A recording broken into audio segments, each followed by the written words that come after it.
asked you to keep it, okay, okay.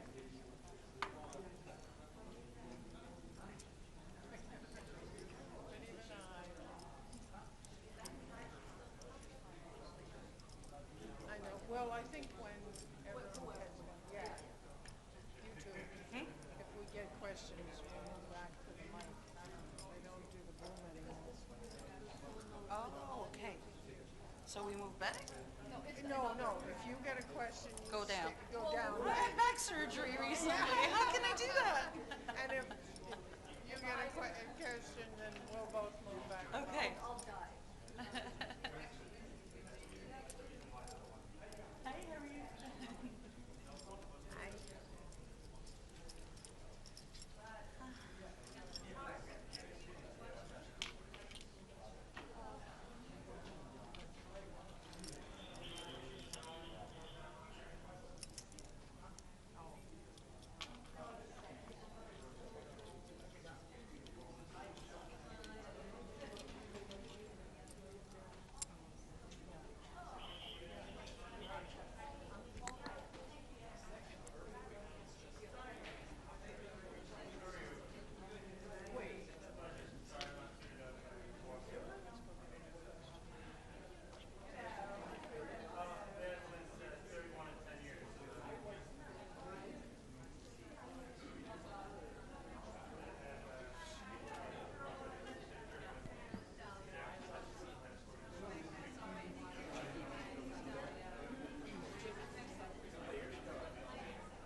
Good afternoon, and thank you for being here today.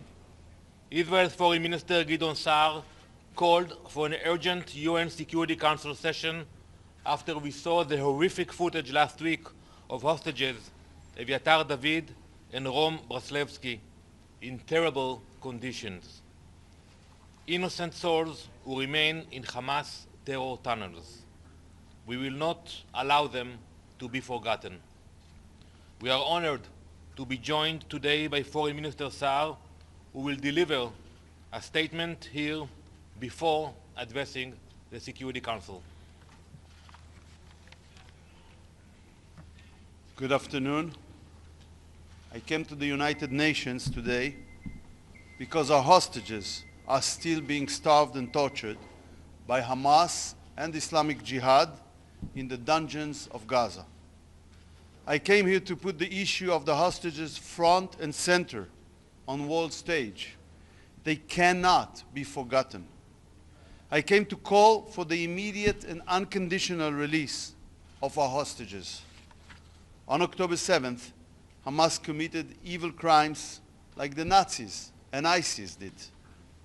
They took 251 hostages into cruel captivity. 50 of them are still there. This past weekend, the world witnessed the cruel starvation of Aviatar David and Rom Braslevsky, tortured deliberately by Hamas and Islamic Jihad. The world saw their terrible condition, bones standing out in their skin like living skeletons. Aviatar was forced to dig his own grave. This is satanic. Hamas and Islamic Jihad used the starvation and torture as part of a deliberate and well-planned sadistic propaganda campaign. But the truth must be told. Israel facilitating huge amounts of aid into Gaza. No other country acts this way in war under such difficult circumstances. The world has been turned upside down.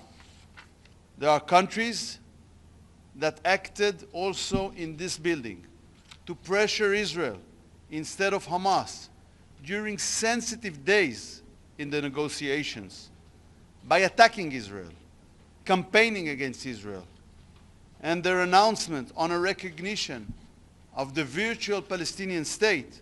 They gave Hamas free gifts and an incentive to continue this war. They directly assassinated the hostage deal and ceasefire. Let me be clear, these countries prolonged the war.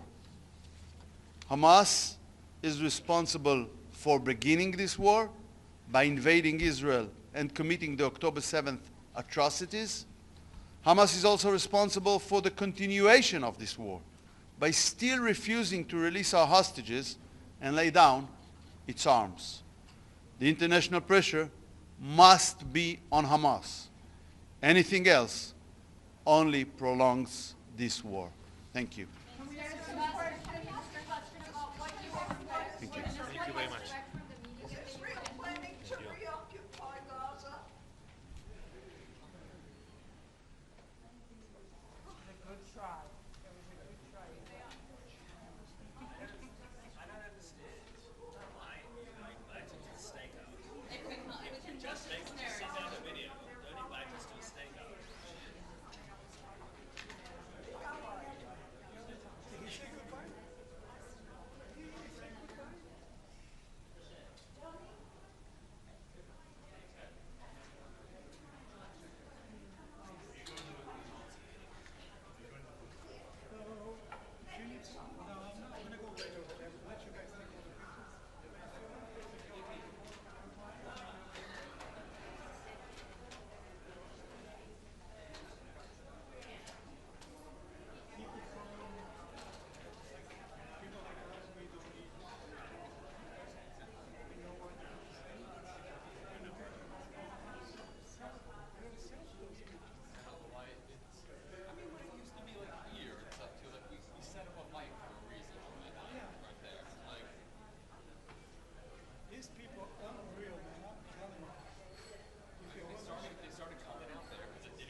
Declaro abierta. The 9,972nd meeting of the Security Council is called to order. The provisional agenda for this meeting is the situation in the Middle East, including the Palestinian question. The agenda is adopted. In accordance with Rule 37 of the Council's Provisional Rules of Procedure, I invite the representatives of Argentina and Israel to participate in this meeting. It is so decided. On behalf of the Council, I welcome His Excellency Mr. Gideon Saar, Minister for Foreign Affairs of the State of Israel.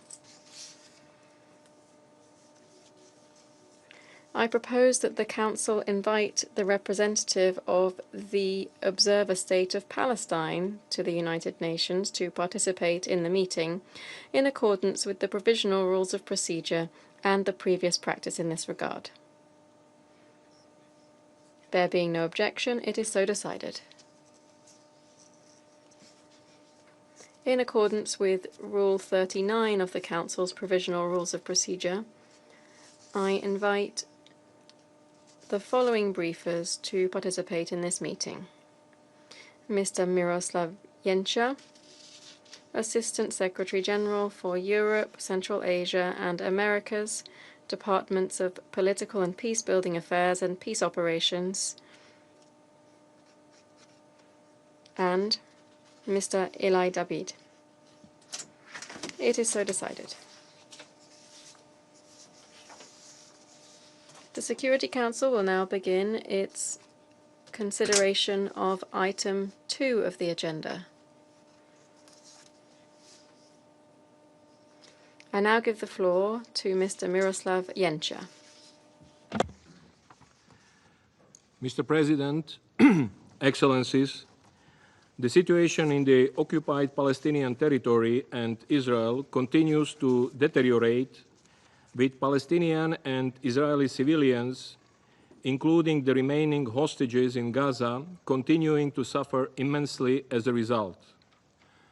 In the past week, Hamas and Palestinian Islamic Jihad released images and videos of 2 hostages, Evitar David and Rom Braslavsky, looking visibly emaciated as they described the appalling conditions of their captivity. The scenes of Evitar apparently being forced to dig his own grave are appalling. These images and their own accounts of their treatment have horrified us all. They are an affront to humanity itself. I would like to acknowledge the presence of Eli David, the brother of Evitar David, who we will hear from shortly. Mr. David, please know that we at the United Nations recognize the profound pain and hardship endured by the families and loved ones of those who remain in captivity. Nearly 2 years have passed, with the immeasurable suffering and fear intensifying with every passing day. I am especially mindful that this week the Jewish community commemorated Tisha B'Av, a day of mourning and remembrance of historical tragedies endured by the Jewish people, a time that echoes with the pain of loss across generations. I pay tribute to your courage and determination, and I share your dearest wish for your brother and all hostages held in Gaza to be immediately and unconditionally released. Mr. President, Hamas and other Palestinian armed groups continue to hold 50 hostages, 28 of whom are thought to be deceased, in captivity in horrific conditions. Released hostages have relayed distressing accounts of deprivation, ill treatment, and abuse. Since 7 October 2023, Hamas and other armed groups have circulated dozens of videos of hostages, including statements made by hostages under duress and clearly suffering, including the most recent footage of Eli David and Rom Braslavsky. International law is clear. Hostage-taking is prohibited. It is a war crime. Those deprived of liberty must be treated humanly and with dignity and allowed to receive visits from the International Committee of the Red Cross. They must never be subject to ill treatment, abuse, or humiliation, as this would also constitute violations of relevant rules of international law.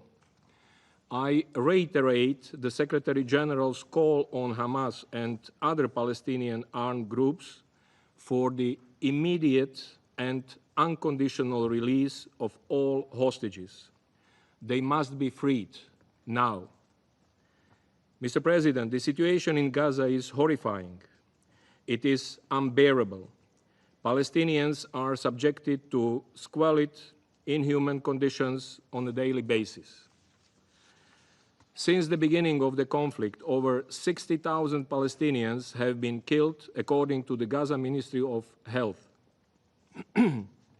Since the end of May, over 1,200 Palestinians have been killed and over 8,100 injured while trying to access food supplies, including in the vicinity of militarized aid distribution sites.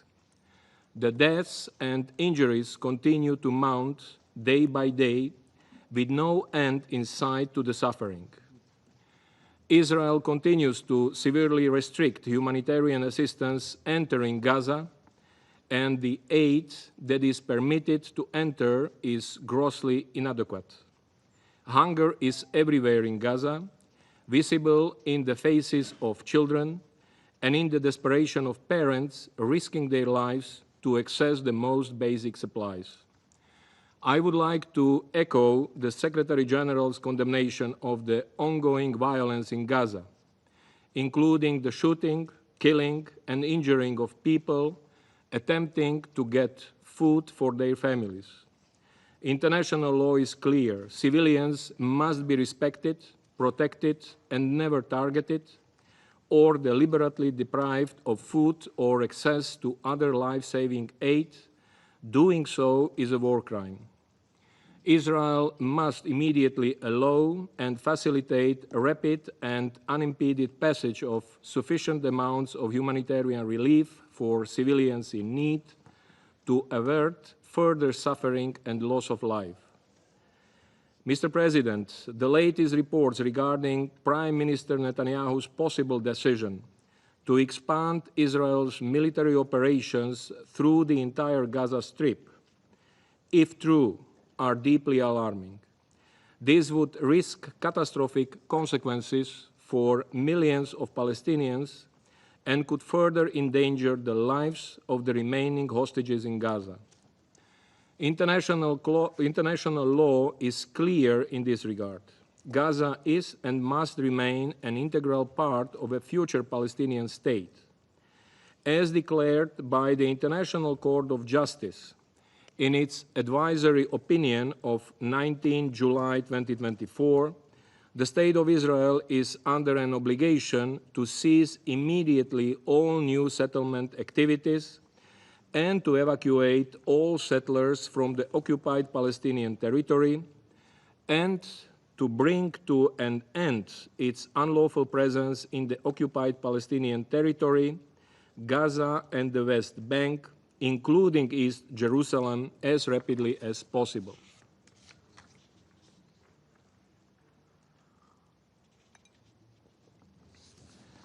Mr. President, the United Nations has been clear. There is only one path to ending the ongoing violence and humanitarian catastrophe in Gaza: a full and permanent ceasefire, the immediate and unconditional release of all hostages.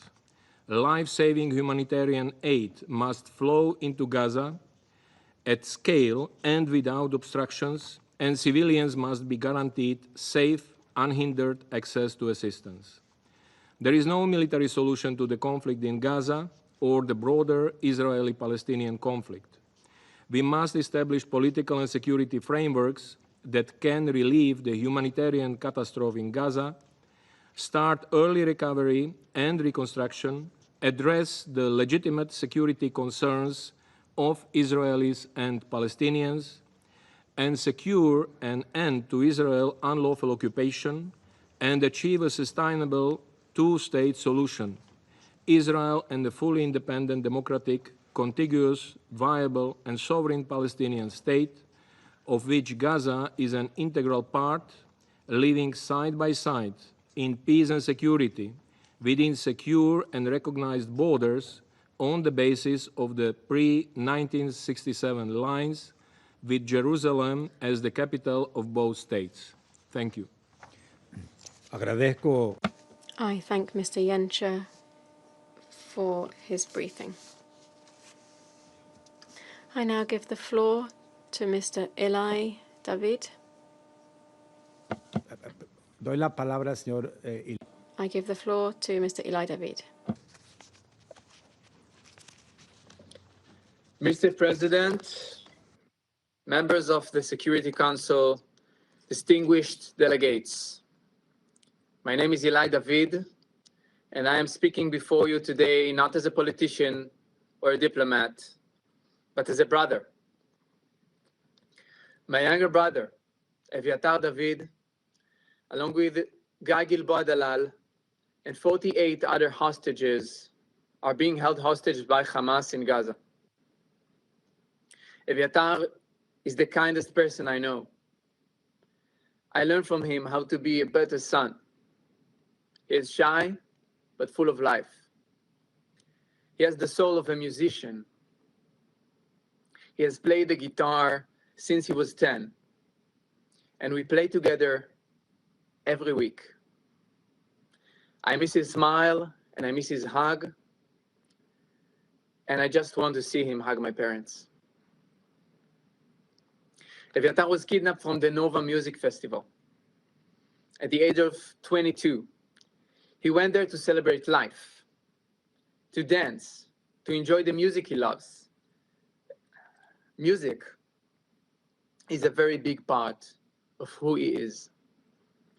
Since that day, my brother and the other hostages have endured an unimaginable nightmare. This is not just a figure of speech. Their lives are truly hanging by a thread. We now know from medical reports and other indications that Eviatar, Guy, and the others are the brink of death. They may only have days left to live. Days. That is how urgent that is. They have each lost nearly half of their body weight. My little brother now weighs only around 40 kilograms. That's just around 90 pounds.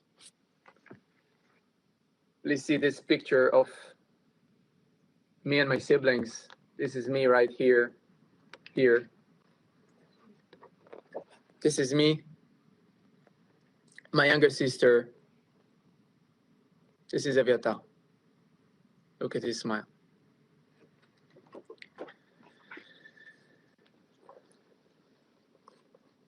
The world has heard about the atrocities of Hamas, of October 7th, and in the 22 months since.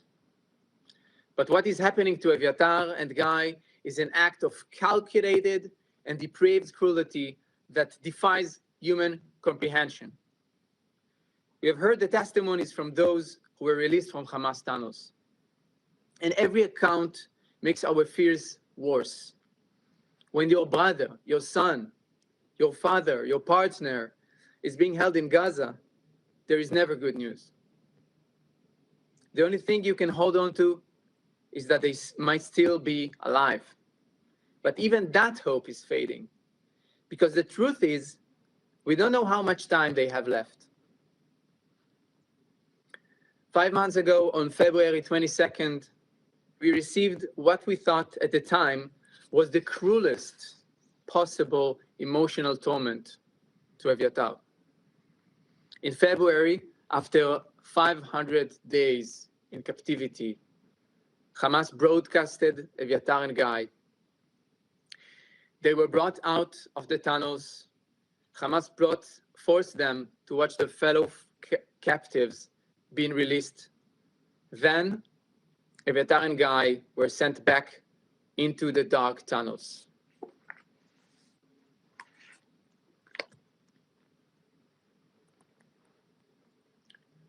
You could see clearly Guy here, right here, and this is Eviatar.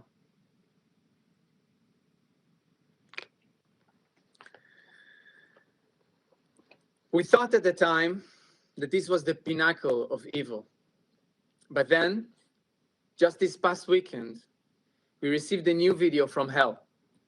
We were reminded just how much more cruel and inhumane Hamas and its sick partners are. My brother was a living skeleton. He had barely the strength to move or speak, his voice barely recognizable. In that video, my little brother was forced to speak to the world and then actively began to dig his own grave inside a filthy, dark tunnel in Gaza. My mother and I could not even bring ourselves to watch it. We knew that if we did, we would be unable to function. My father and sister, however, felt they had to see him, to hear his voice, to feel him somehow. Now those images haunt them. My father cannot sleep, and my mother has not stopped crying ever since. What would you do if, God forbid, it was your son, brother, partner, father? We are here because we and the other hostage families cannot wait any longer. We need to reunite with them, to hug them, and to feel them close. There are still fathers whose children are waiting for their return. We are all waiting for everyone's return. For us, the mission is very clear and urgent. We must save Eviatar's life and the life of his friend Guy. We must ensure that all hostages are being released immediately and unconditionally. We don't have more time. They don't have more time. And every minute counts. The last video also exposed another horrifying truth. As my younger brother, a living skeleton, was forced to speak and dig his future grave, you can see the chubby and well-fed hand of Hamas terrorists enter into the frame.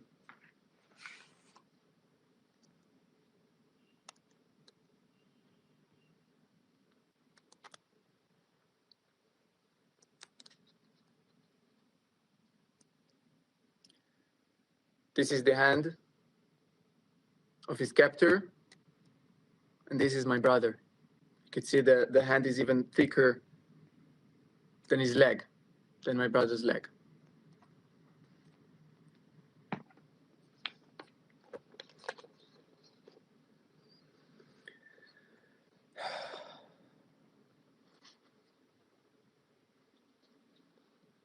Suddenly, Hamas confirmed what we have known for months. The terrorists have plenty of food. The only ones starving in Hamas tunnels are the hostages, my brother, Guy, and the 48 others. According to testimonies, we know that the terrorists are in a room nearby, not in the filthy dungeon where Eviatar and Guy are held. They are choosing to starve them as part of a sick and twisted propaganda campaign. They use them and starve them as a weapon of war. Survivors of captivity, including Tal Shoham and Omer Venkert, were held in the same space with my brother Eviatar and his friend Guy, testified to this.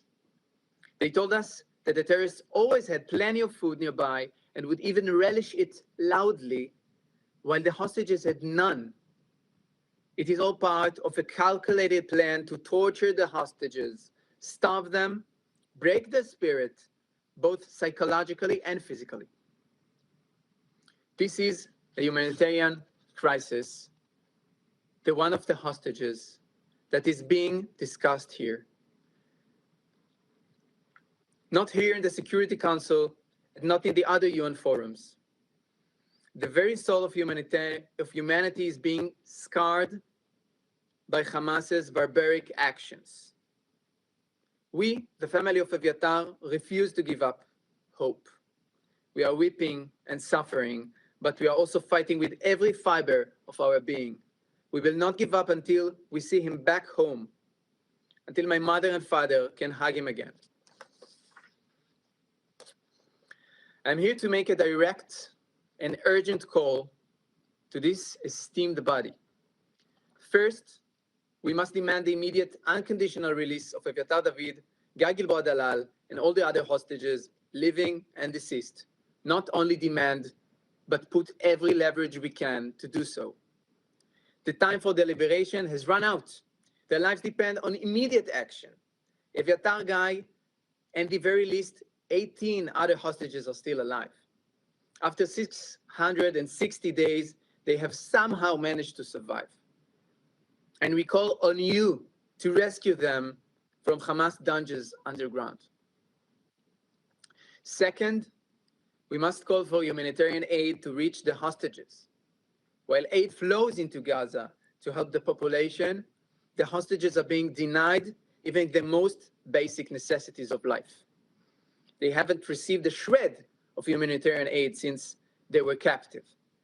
This is a flagrant violation of international law. And third, we must recognize that this is a matter of life and death, requiring urgent medical intervention.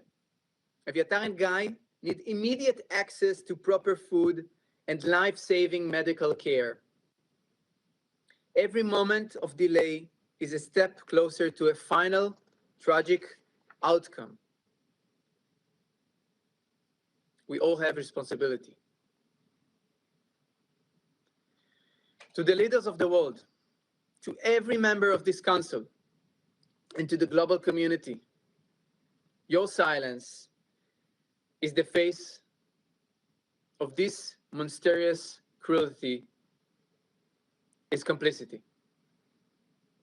I urge you, do not let them die. We don't have time. Do not let them spend another minute in darkness, suffering beyond imagination. While we do our part, demanding from the Israeli government to do everything to save the hostages, all pressure, all leaders should unite to pressure Hamas and its partners. Act now before it's too late. Save Eviatar David. Bring my little brother home. Thank you. Agradezco. I thank Mr. David for his briefing. I will now give the floor to those council members who wish to make statements. I give the floor to the representative of Denmark. Thank you, Mr. President. Mr. David, I want to thank you for your powerful and courageous testimony today. On behalf of Denmark, I'd wish to convey our deepest sympathies. What you and your family continue to endure is unimaginable. Your presence here today not only honors your loved one, but also sheds light on the profound human toll of this conflict. I would also like to extend my appreciation to Assistant Secretary Jenka for your briefing, and I welcome His Excellency Foreign Minister Saar, as well as the permanent representative of the Observer State of Palestine, to this meeting. Denmark expresses its sincere solidarity with the remaining 50 hostages who've been held captivity for 669 days. 669 days of waking nightmare, as you said it, Mr. David, deprived of their freedom and dignity, and used as human bargaining chips by Hamas. The recent images showing Rom Blaslavsky and Eviatar David in inhumane states are enormously distressing, and should be utterly condemned. We regret that the hostages have not been granted any humanitarian access to address their medical and other humanitarian needs as required under international law. Our thoughts are with them and their families. We re-emphasize that hostage-taking is a war crime, and we reiterate our demand for the immediate, unconditional, safe, and dignified release of all remaining hostages. Mr. President, Denmark firmly condemns the heinous terrorist attacks on October 7 perpetrated by Hamas. The attack resulted in the deliberate targeting of civilians, the killing of over 1,200 people, and the abduction of more than 200 individuals, including women and children. Israel has every right to respond to such a brutal and barbaric attack. However, Israel's response must be exercised in compliance with international law and with full respect for international humanitarian law. This includes the principles of distinction, proportionality, and precaution, which are fundamental to protecting civilian lives.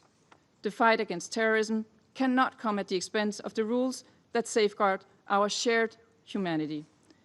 Denmark reiterates that any attempt by Israel to annex Palestinian land would be unacceptable and violate international law.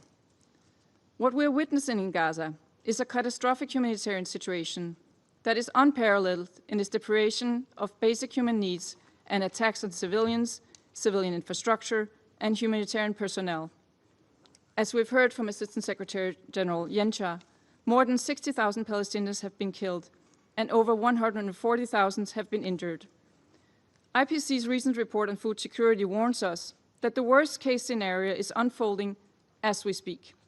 Access to food and other essential items and services have plummeted to unprecedented levels, and Gaza is on the brink of a full-scale famine.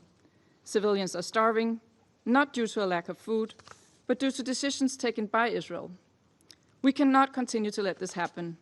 International law is clear. Humanitarian aid should never be used as a bargaining chip or a political tool. Israel must immediately lift all restrictions to allow for the provision of safe, sustained, and unhindered humanitarian access in line with its obligation under international humanitarian law. Mr. President, the suffering has to end. We call for an immediate end to the war in Gaza through an immediate and permanent ceasefire, unrestricted access for humanitarian aid, and the unconditional and immediate release of all hostages. A permanent ceasefire will lay the foundations to help unravel this nightmare unfolding before our eyes, for recovery, for the civilians trapped in this conflict, for the two-state solution to once again take center stage, and for the prospects of peace. These were also the messages that we heard during the high-level conference on the implementation of the two-state solution last week, where Denmark joined the vast majority of member states in voicing our steadfast support to a two-state solution. There is no better path to ending this conflict than two states, side by side, providing just and lasting peace for all, Israelis and Palestinians alike. For that to happen, the violence in Gaza must stop now. I thank you.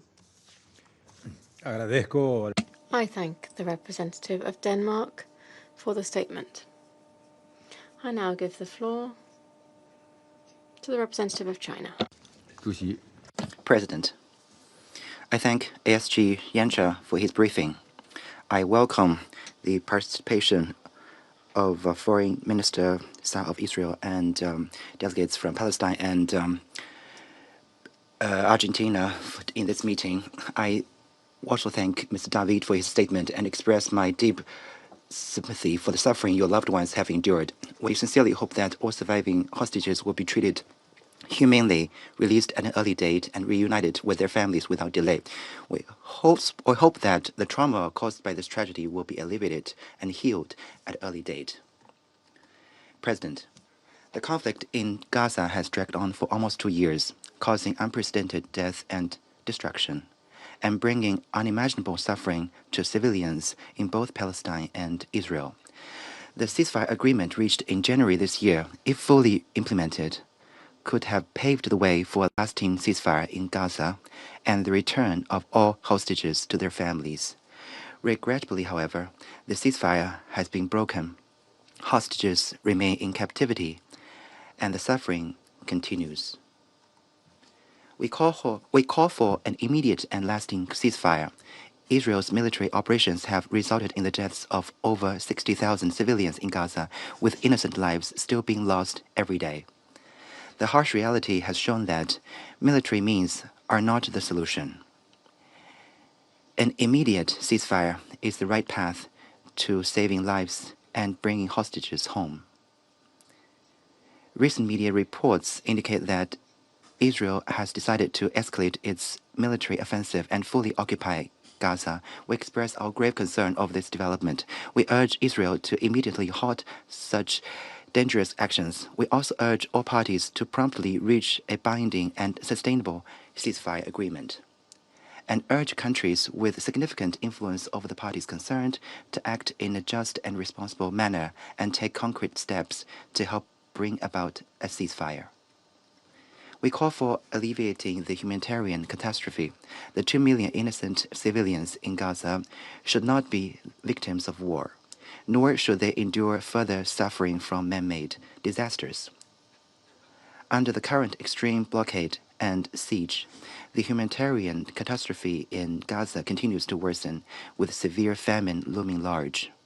Restricting humanitarian access will only further exacerbate the collective punishment of people in Gaza and make it harder for surviving hostages to access life-saving supplies. Israel must comply with international law, especially the IHL, fully restore humanitarian access, and support humanitarian agencies such as the United Nations in delivering aid. We call for revitalizing the two-state solution. The decades-long cycle of conflict between Palestine and Israel has cast a shadow over generations on both sides. Fully implementing the two-state solution and achieving an independent Palestinian state is the only viable path to resolving the Palestinian question and preventing recurrence of similar hostage crises. Last week's high-level international conference sent a strong signal in support of implementing the two-state solution. The international community should jointly oppose unilateral actions that undermine the foundation of the two-state solution and intensify efforts to advance the political process towards its realization. President, China will continue to work with the international community to end the fighting in Gaza, alleviate humanitarian suffering, implement the two-state solution, and ultimately achieve a comprehensive, just, and lasting solution to the Palestinian question so that people on both sides can enjoy peace and happiness. Thank you, President. Agradezco a I thank the representative of China for the statement. I now give the floor to the representative of France. Mr. President, I thank the Assistant Secretary General, Mr. Yencher, for his briefing, as well as Mr. Eli David for his moving testimony. I wish, on behalf of France, to assure him of our solidarity and our support. I wish to welcome here the Minister of Foreign Affairs of the State of Israel, Mr. Gideon Saar. I also wish to welcome the presence of the Observer of Palestine. Abject cruelty. Boundless inhumanity. That is what Hamas embodies. The unbearable images that we've seen in recent days showing Israeli hostages held in Gaza, together with your testimony, Mr. David, remind us of horrifying images. France denounces these vile methods and condemns the cruel treatment inflicted on hostages by Hamas and by Islamic Jihad. We think with emotion of your brother, Eli David, of Rom Braslavsky, and of all of the hostages still being held, as well as their families and loved ones who have been plunged into this nightmare for over 660 days now. Their ordeal must come to an end. We also think of all of the hostages who've perished in appalling conditions, including French nationals. France remains in solidarity with the families of all hostages and with the Israeli people in the face of the barbaric acts committed by Hamas since the 7th of October 2023. Mr. President, the immediate release of all hostages is an absolute priority for France. We continue to work tirelessly to secure their unconditional release and the return of the remains of the hostages who died in Gaza. We will continue to act to restore the ceasefire without delay and to enable the large-scale delivery of humanitarian aid which remains blocked at Gaza's gates. France reiterates the urgent need for Israel to open all crossing points and to allow immediate, large-scale and unimpeded access for humanitarian assistance. Alarmed by the scale of the humanitarian catastrophe, France, alongside several other countries, has carried out an airdrop of non-perishable food supplies over Gaza. This is an emergency measure to save lives, but it cannot replace the need for massive land-based humanitarian access. These efforts must be accompanied by a political resolution based on the two-state solution, the only realistic path to lasting peace. This solution requires the recognition of a sovereign Palestinian state with renewed governance. It also requires the total demilitarization of Hamas and its complete exclusion from any form of governance in the Gaza Strip. Finally, it requires Israel's regional integration. France welcomes the historic gesture made last week in New York by Arab countries during the International Conference on the Implementation of the Two-State Solution, co-chaired with Saudi Arabia, when for the first time they condemned Hamas's crimes and expressed their aspiration to establish relations with the State of Israel. This is how we will break the cycle of violence and reopen the path to peace in the Middle East. It is the only possible path to a future where justice, security, and dignity can be guaranteed for all peoples of the region. Thank you. I thank the representative of France for the statement. I now give the floor to the representative of the Republic of Korea. Thank you, Mr. President. I thank the ASG Yencha for his briefing, and I also appreciate Mr. David for sharing his voice with the Council. Also extend my heartfelt sympathy with you and your family. I also welcome the participation of His Excellency Saar, Minister of the Foreign Affairs, and then Permanent Representative of the Observer State of the Palestine to this meeting. Mr. President, the world is horrified to see the tragedy unfolding in Gaza at this very moment. We are appalled by the fact that Hamas, who committed one of the worst terrorist attacks in recent history, still holds 50 hostages for almost 2 years in utterly inhumane conditions. We also witness every day appalling videos and images in the media of the scores of the bone-emaciated Palestinian civilians who have not been spared from the escalating famine stalking life in Gaza.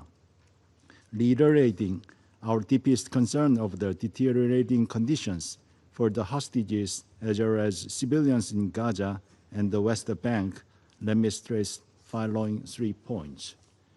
First, the swift and unhindered delivery of all humanitarian aid should be ensured at scale in full collaboration with the United Nations. Starvation must not be weaponized. We take note of the reports claiming Israel has begun tactical pauses for 10 hours a day in al-Mawasi, Deir al-Balah, and Gaza City. This announcement is better than nothing, but has not improved the hunger situation on the ground. Republic of Korea calls on Israel to open all available crossings, ensure safe and speedy delivery of and access to humanitarian aid. We call on Israel to uphold its commitments and then to expand the humanitarian pauses throughout the Gaza Strip. We also call on Israel to ensure the activities of the UN humanitarian agencies and their partners. Coordination must be limited to essential measures to guarantee their safe work, and there must not be any administrative hindrances. Second, the war in Gaza must end now. Thus, we reiterate our strong support for the efforts by the mediators, including the U.S. We understand that a deal to secure ceasefire and the release of the hostages is the only viable option for Israel to end the war. While reiterating our condemnation of a heinous act of Hamas, the brutality of Hamas does not legitimize the extended and disproportionate suffering of the Palestinian civilians in Gaza. Israel must also faithfully engage in the negotiations, carefully listening to the voices of the desperate families of the 50 hostages still held in Gaza, who are appealing for immediate end to the war. We hope that the mediators will continue their efforts to reach a deal that will lead to a permanent end to the war and release of all hostages. Third, all parties must prioritize peaceful coexistence and mutual recognition in line with the Resolution 2334. This resolution was a cornerstone agreement by the Council based on the urgent need to shift negative trends on the ground. All elements in the resolution must be fully respected. The Republic of Korea fully supports the two-state solution as the only viable path forward. As such, we urge Israel to join the international call to enhance peace, prosperity, and dignity for all in Israel and Palestine. I thank you, Mr. President. Agradezco. I thank the representative of the Republic of Korea for the statement. I now give the floor to the representative of Algeria. Mr. President, I thank you for convening this meeting. I also thank ASG Genka for his briefing, and we listened attentively to Mr. Eli David as he shared his personal account concerning the fate of his brother who remains in captivity in Gaza.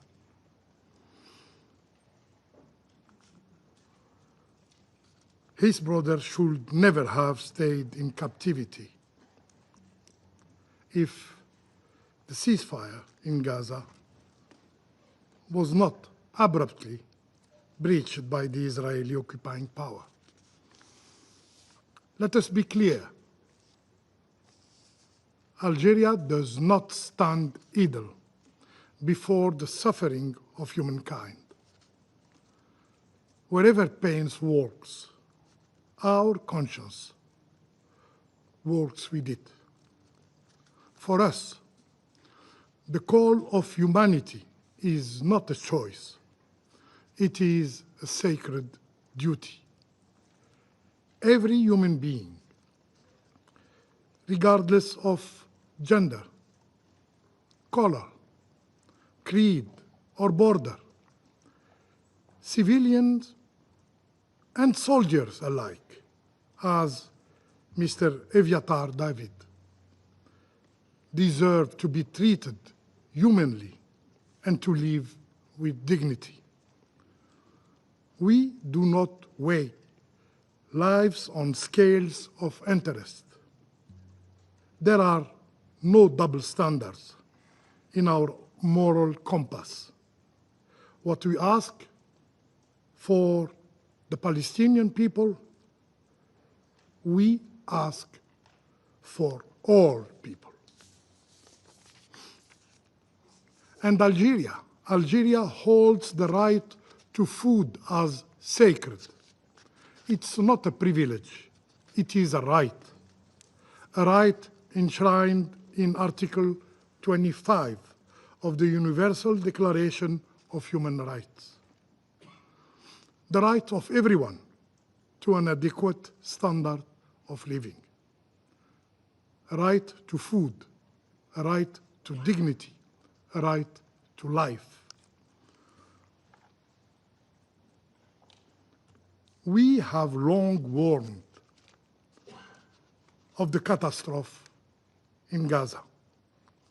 We have echoed repeatedly the plights of a Palestinian starving people.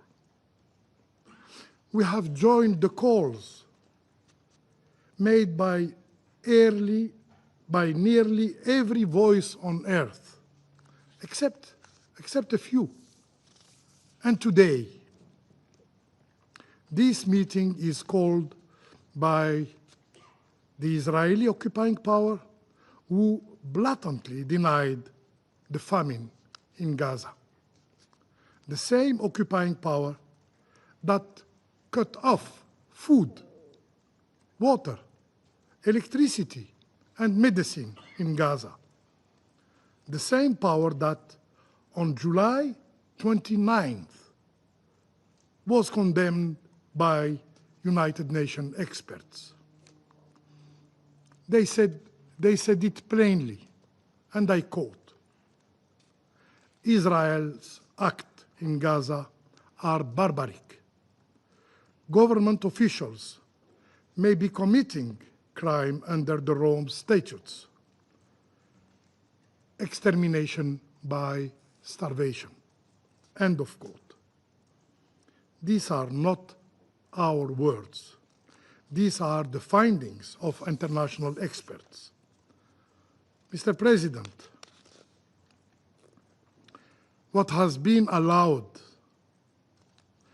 very recently into Gaza as humanitarian relief is a drop in the ocean of need. Airdrops are not the solution. You cannot feed people from the sky while allowing the sealing of the land under them.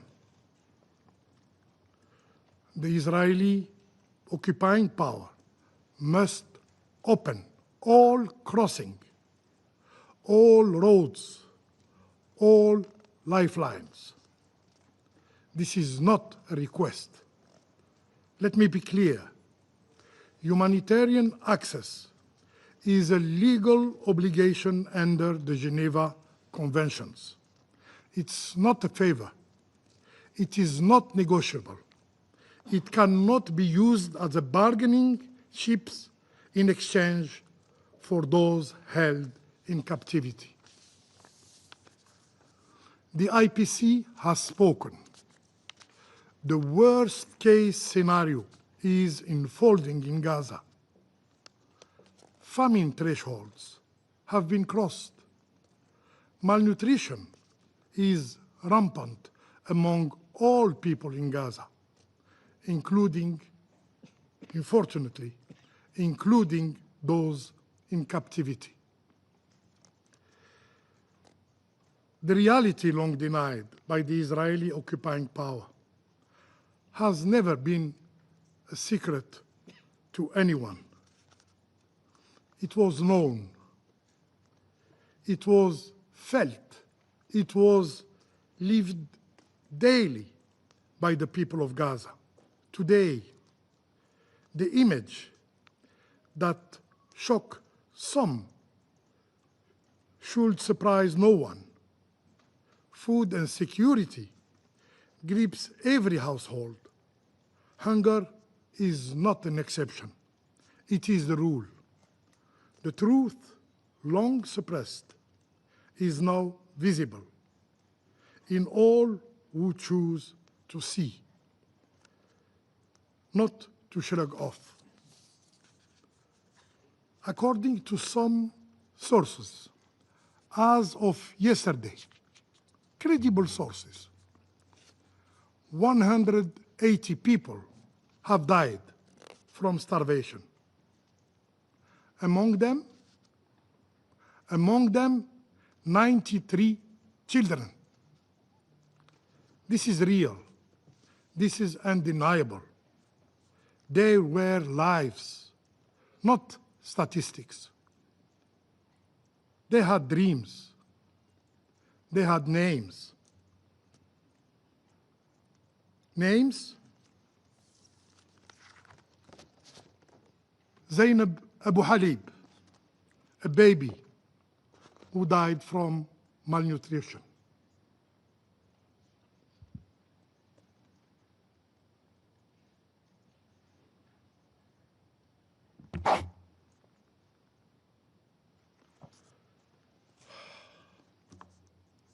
Misk al-Medhoum, a child suffering from malnutrition.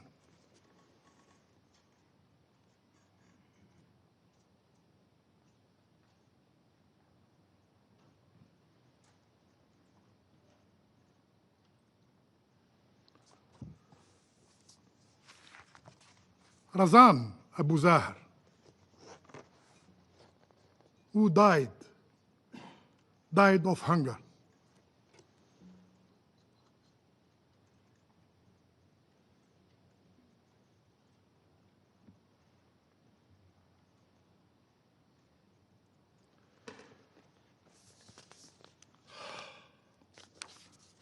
Mr. President,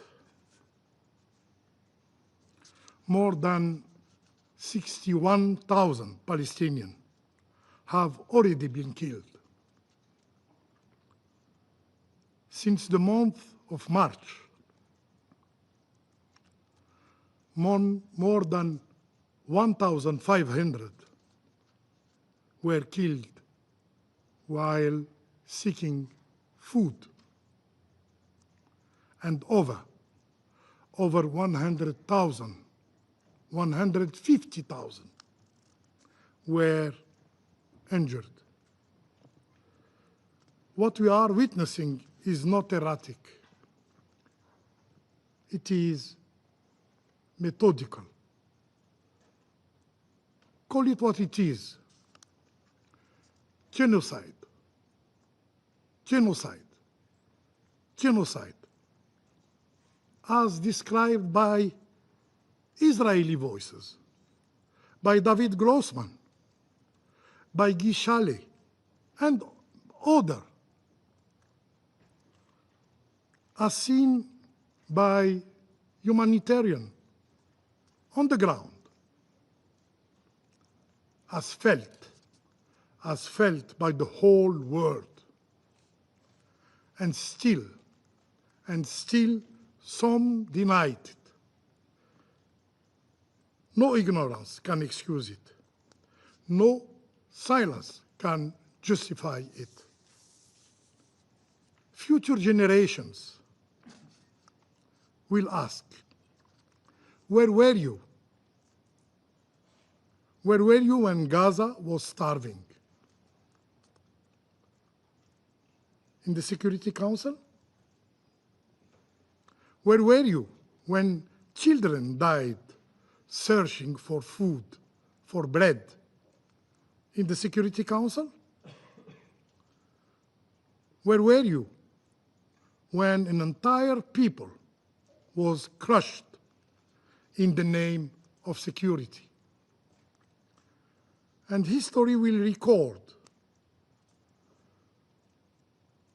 those who so often lectured us on the right to self-defense. Those who denied the crime were complicit. Those who stayed silent were witnesses of shame.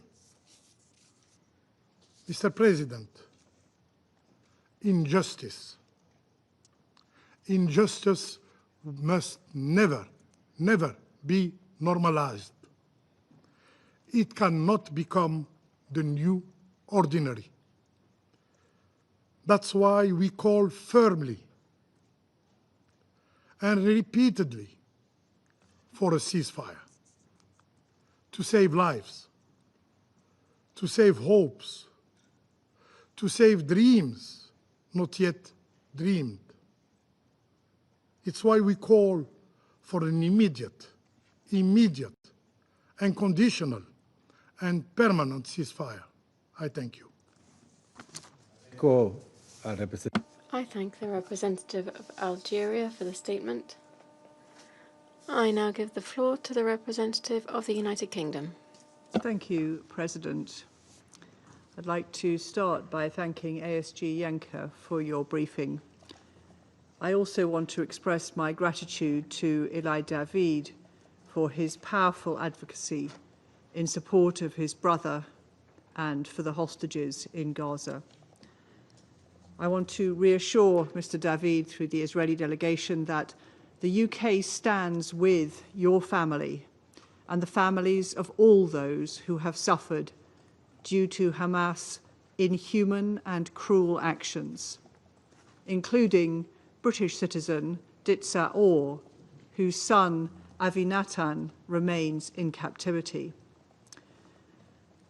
This Council has called for the immediate and unconditional release of all hostages in all 4 of its resolutions since October 7th, and I repeat that call today. As my Foreign Secretary has said, the images of Eviatar and other emaciated hostages paraded in front of cameras for propaganda are depraved.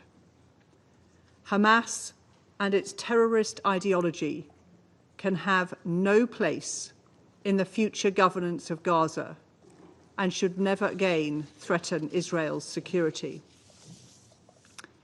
President, the ceasefire at the beginning of this year was a rare moment of hope, which allowed hostages to be released and the UN to surge aid into Gaza. Since the ceasefire ended, the suffering of the hostages and Palestinian civilians has plumbed new and shocking depths.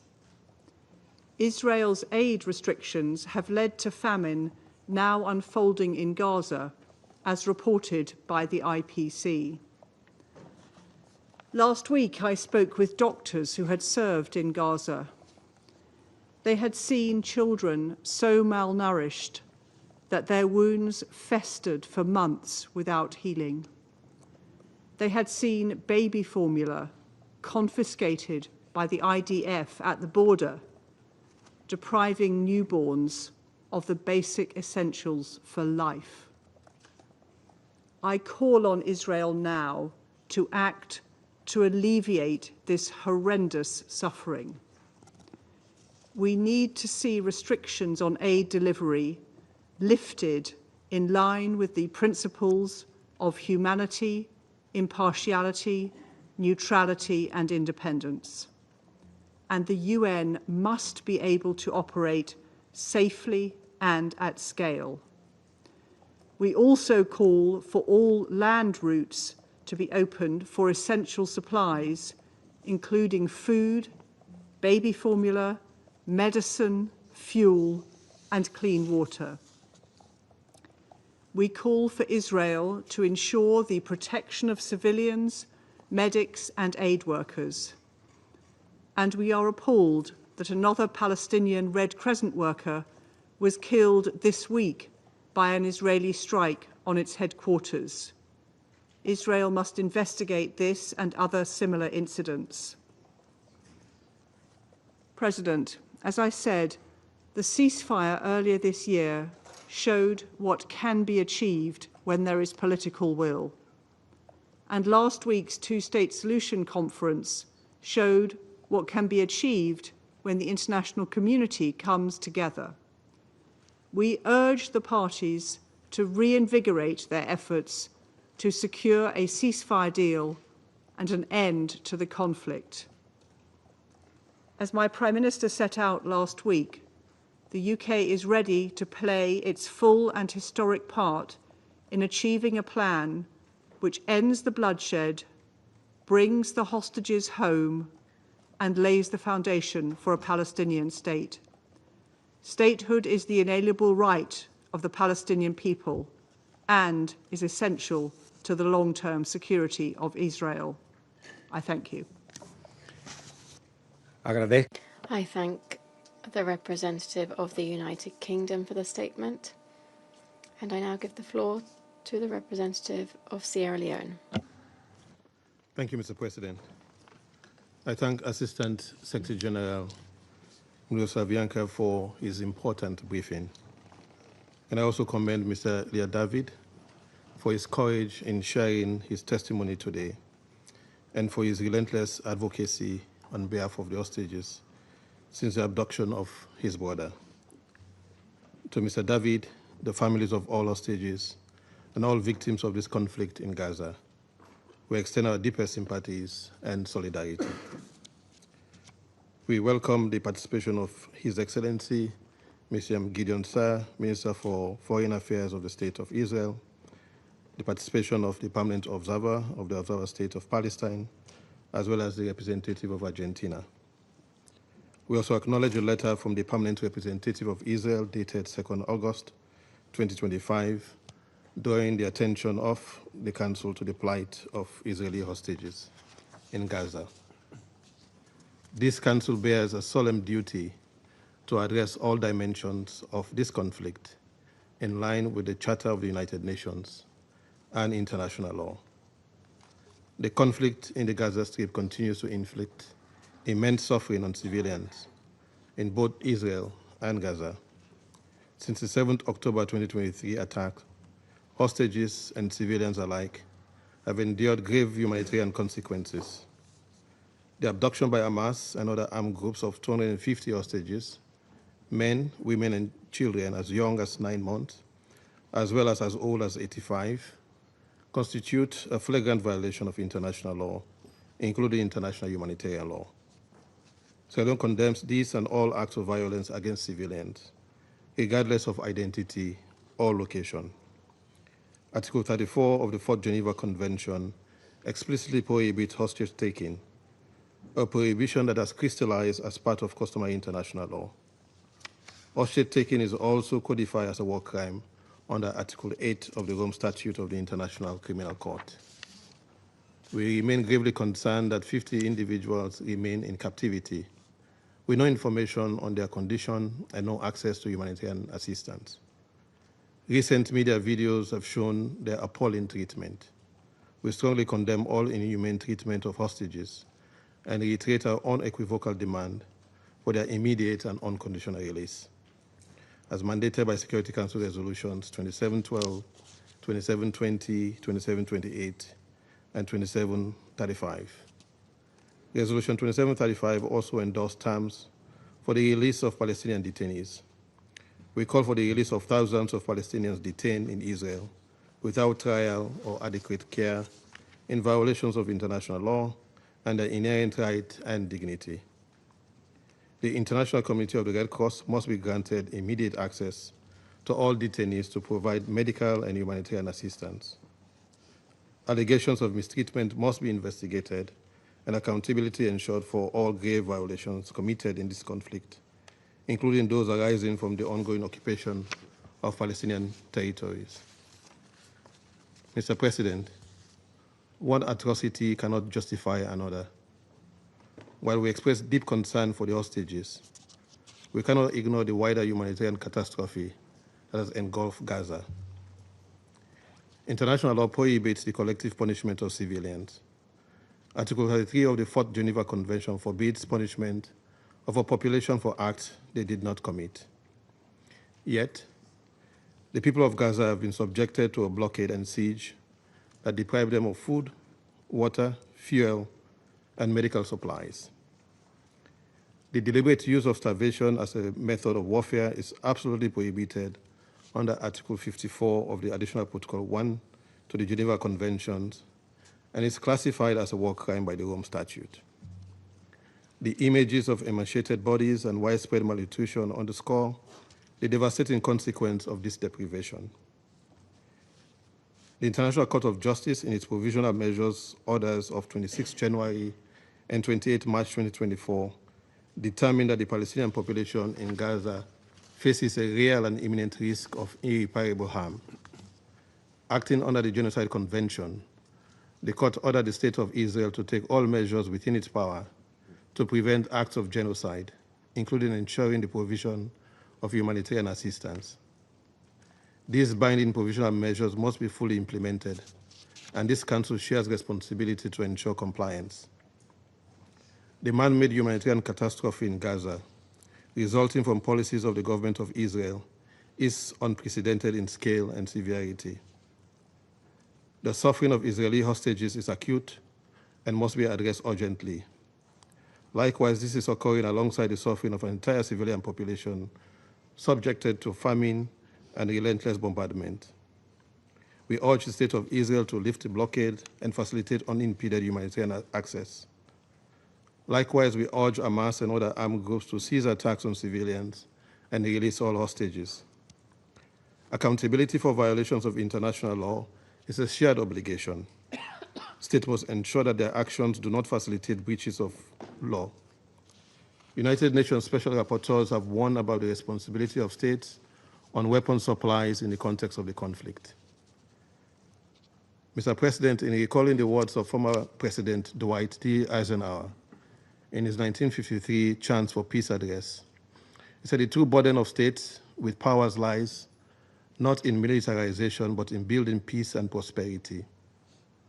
This truth remains urgent today as we confront this devastating conflict. Sierra Leone underscores that resolving the conflict and the Palestinian question requires a political pathway. The Arab Peace Initiative, recently reinforced through the draft New York Declaration, as co-chaired by France and Saudi Arabia, offers an important framework. It proposes the disarmament of Hamas, the reunification of Gaza and the West Bank under the Palestinian Authority, and transitional arrangement with international support.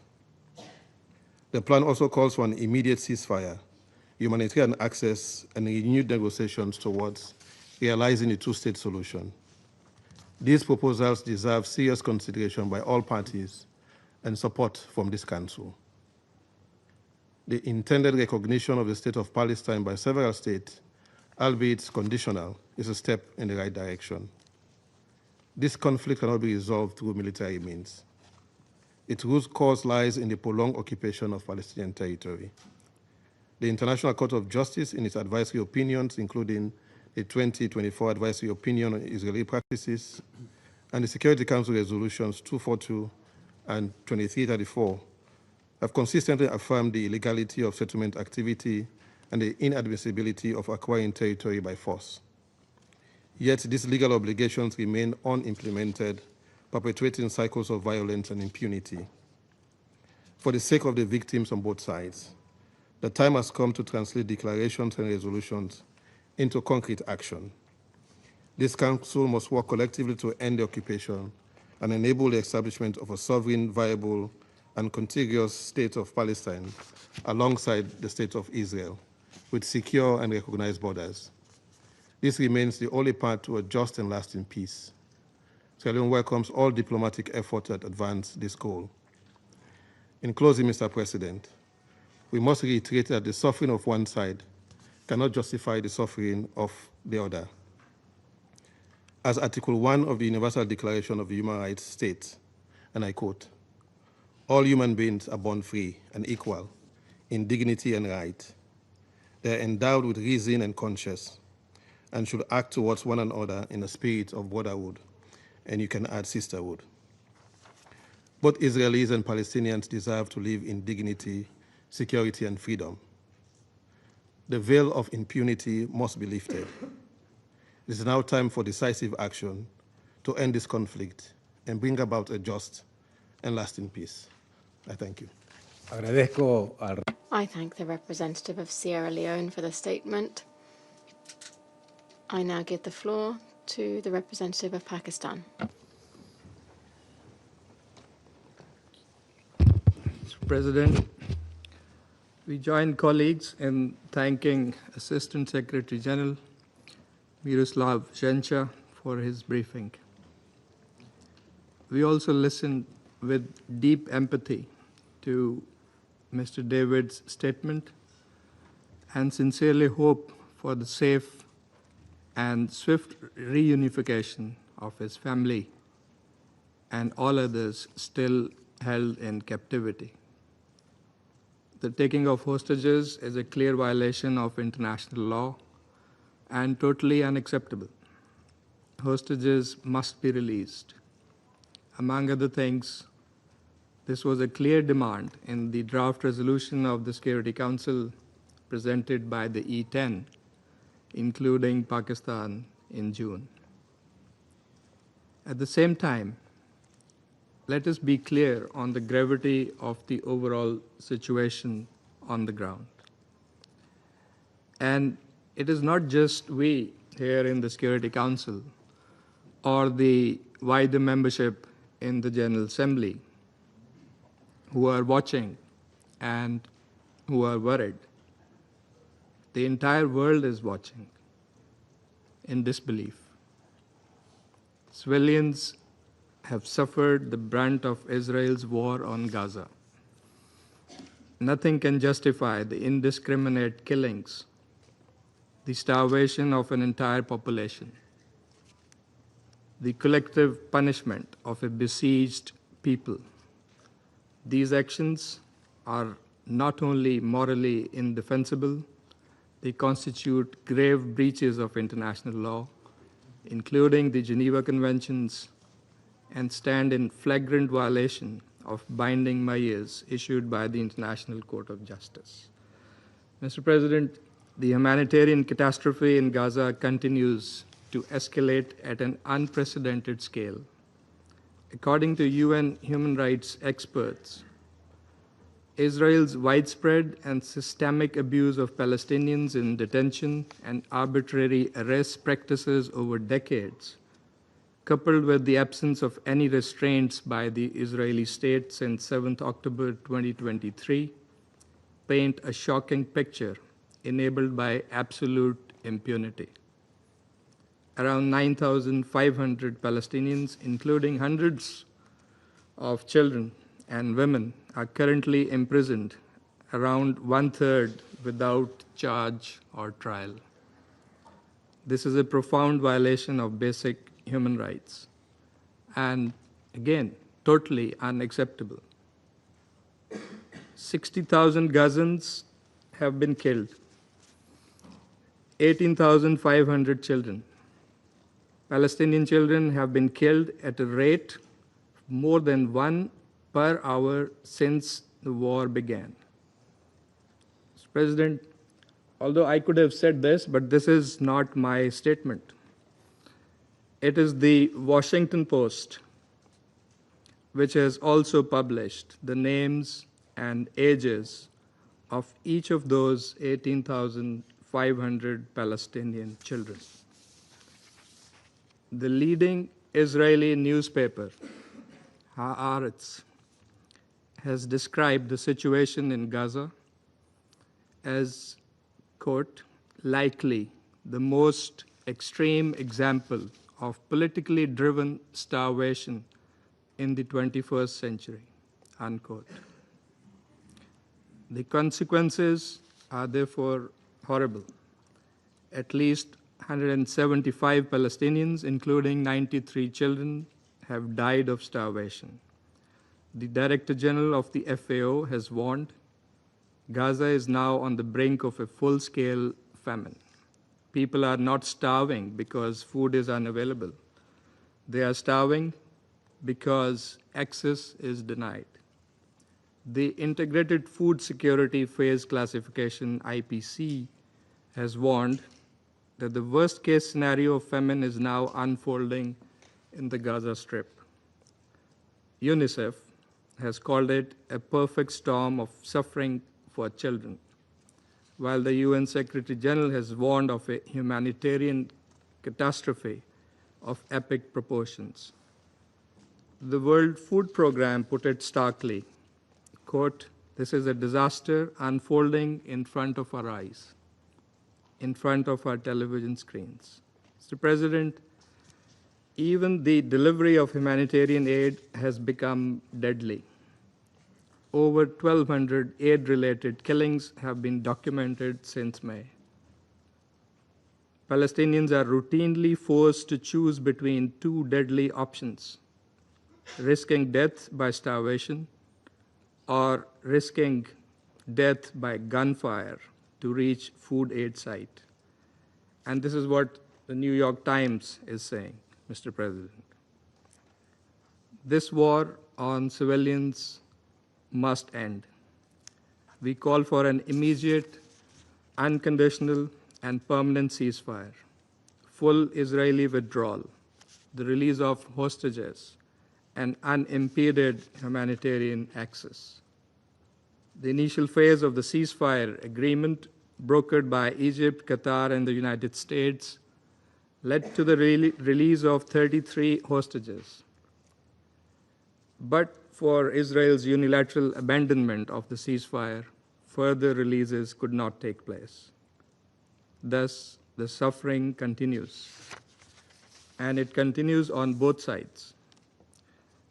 We further call for the full implementation of Security Council Resolution 2735, which presents a viable, actionable roadmap to end hostilities and deliver desperately needed aid.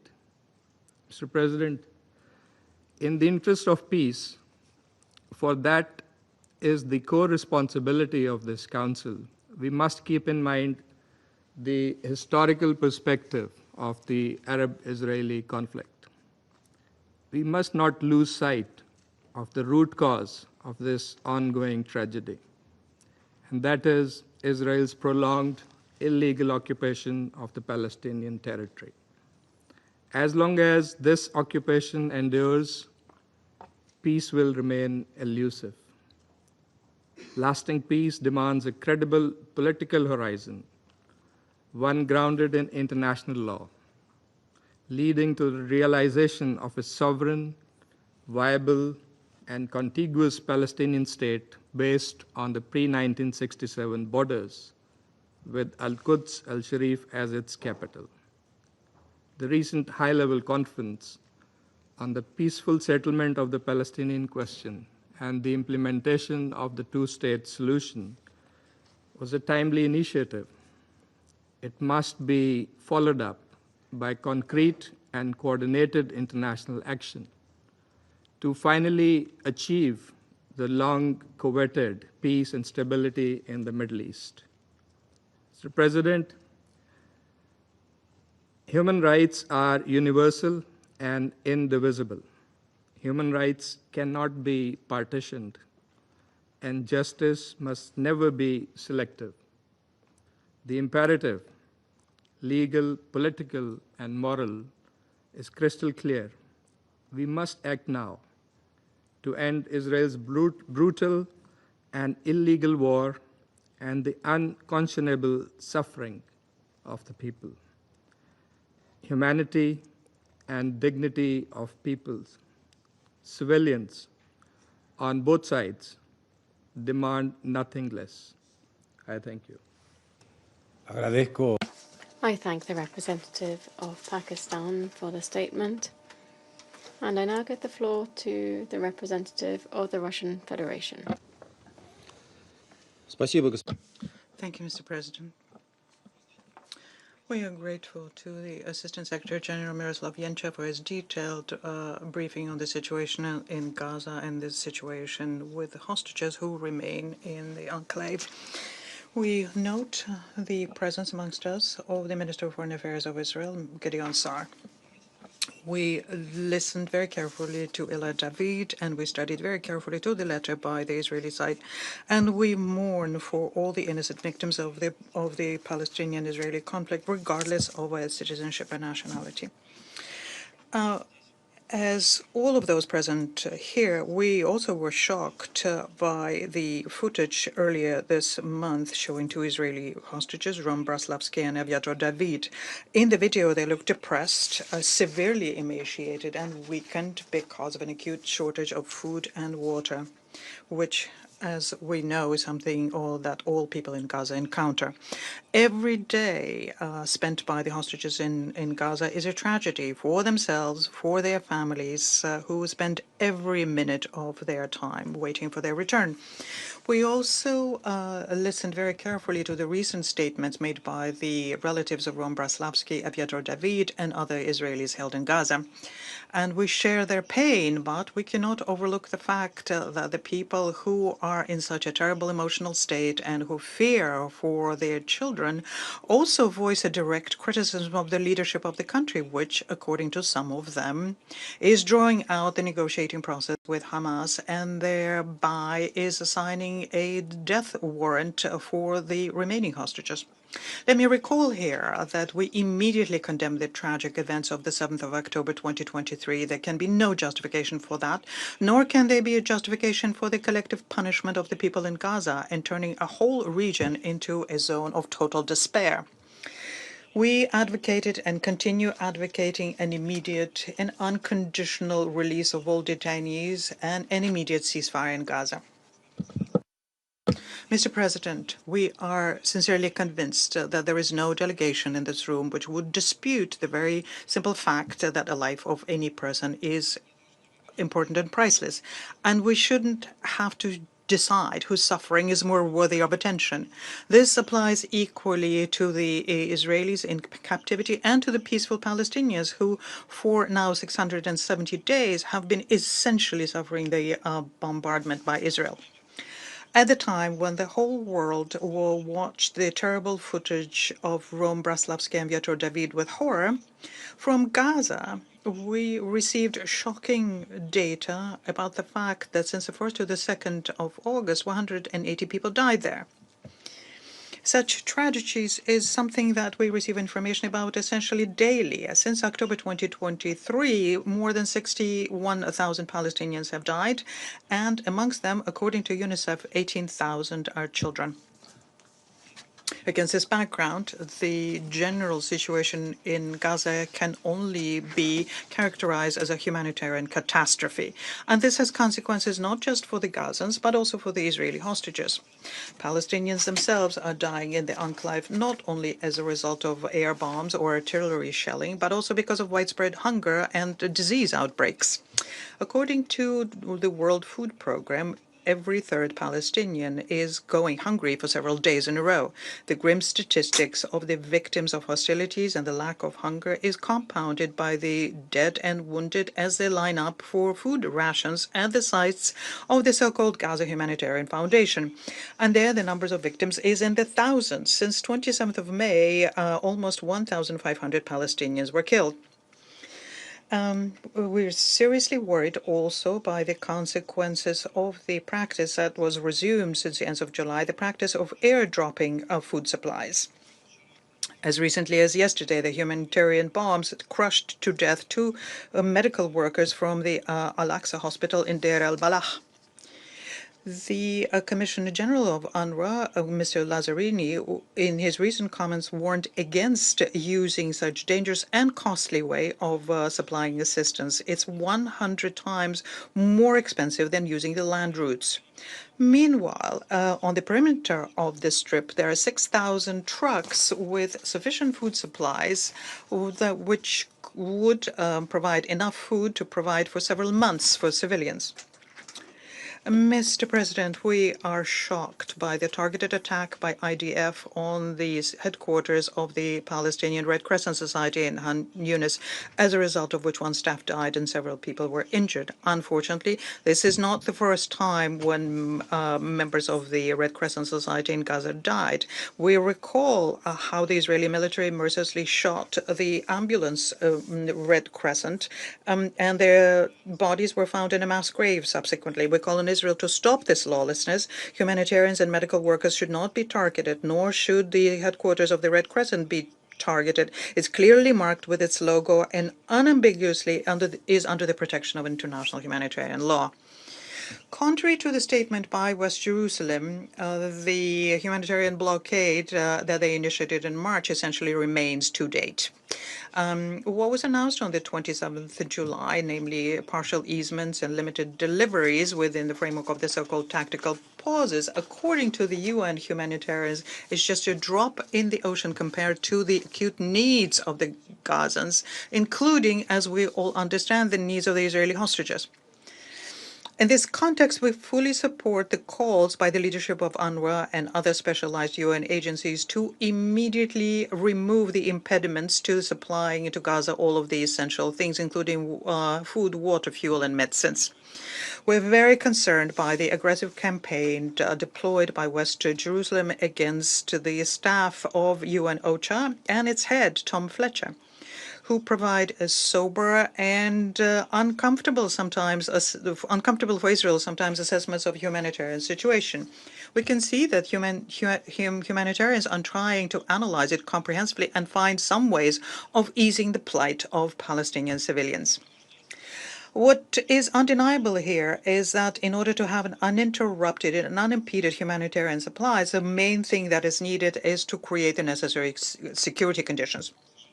Unfortunately, the regular calls for a ceasefire that we hear from the Secretary General and from the absolute majority of the international community remain without due reaction from Israeli leadership. West Jerusalem continues intending to continue with the war in Gaza using by any means and under any pretext, and tries to prevent the stoppage of a military operation in the sector.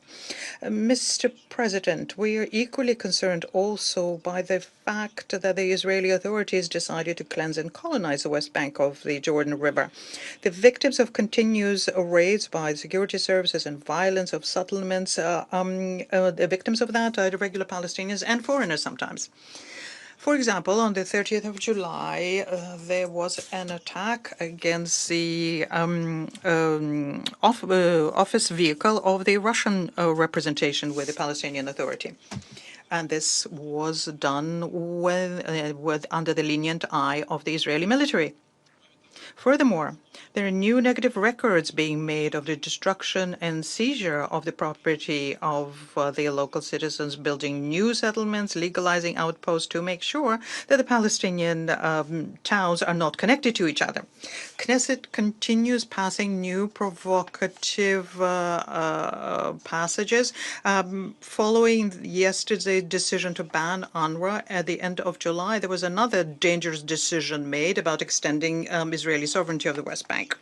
It is clear the systematic expulsion of the Palestinians, be it from Gaza or the West Bank, is something that's fraught with new risks and dangers for the stability and security of the Middle East and can yet once again bring the region to the brink of a major war. It is also clear that the complete freedom of action that the Israelis have, freedom to do anything in Gaza or in the West Bank, would have been impossible without a direct military support and international and political cover provided by the United States. At the same time, the absolute majority of states in the world are rejecting this line. And what is telling in this situation was the Israeli and American boycott of the conference on the 28th, 30th of July, the high-level conference in support of this two-state solution, and the futile attempts by Washington to dissuade their partners from participating in this representative forum. We do have certain optimism from the fact that despite the pressure from the Americans, the majority of the international community remained unintimidated and showed solidarity with the Palestinian people, and some Western capitals, although belatedly, nonetheless announced their plans to recognize the state of Palestine next month.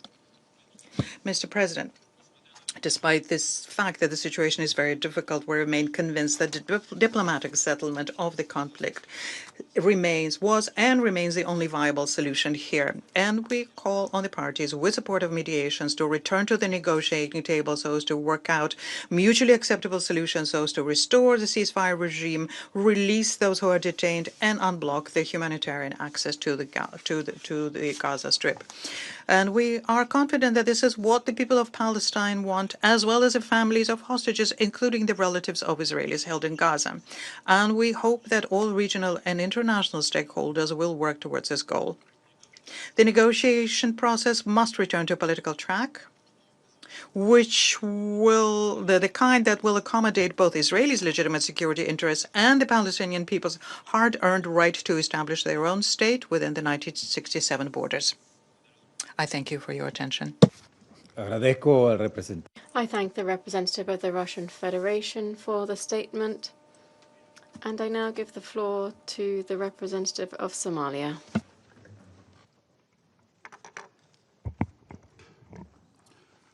President, I thank you for convening this important meeting, and I also appreciate ASG Yanka for his valuable briefing.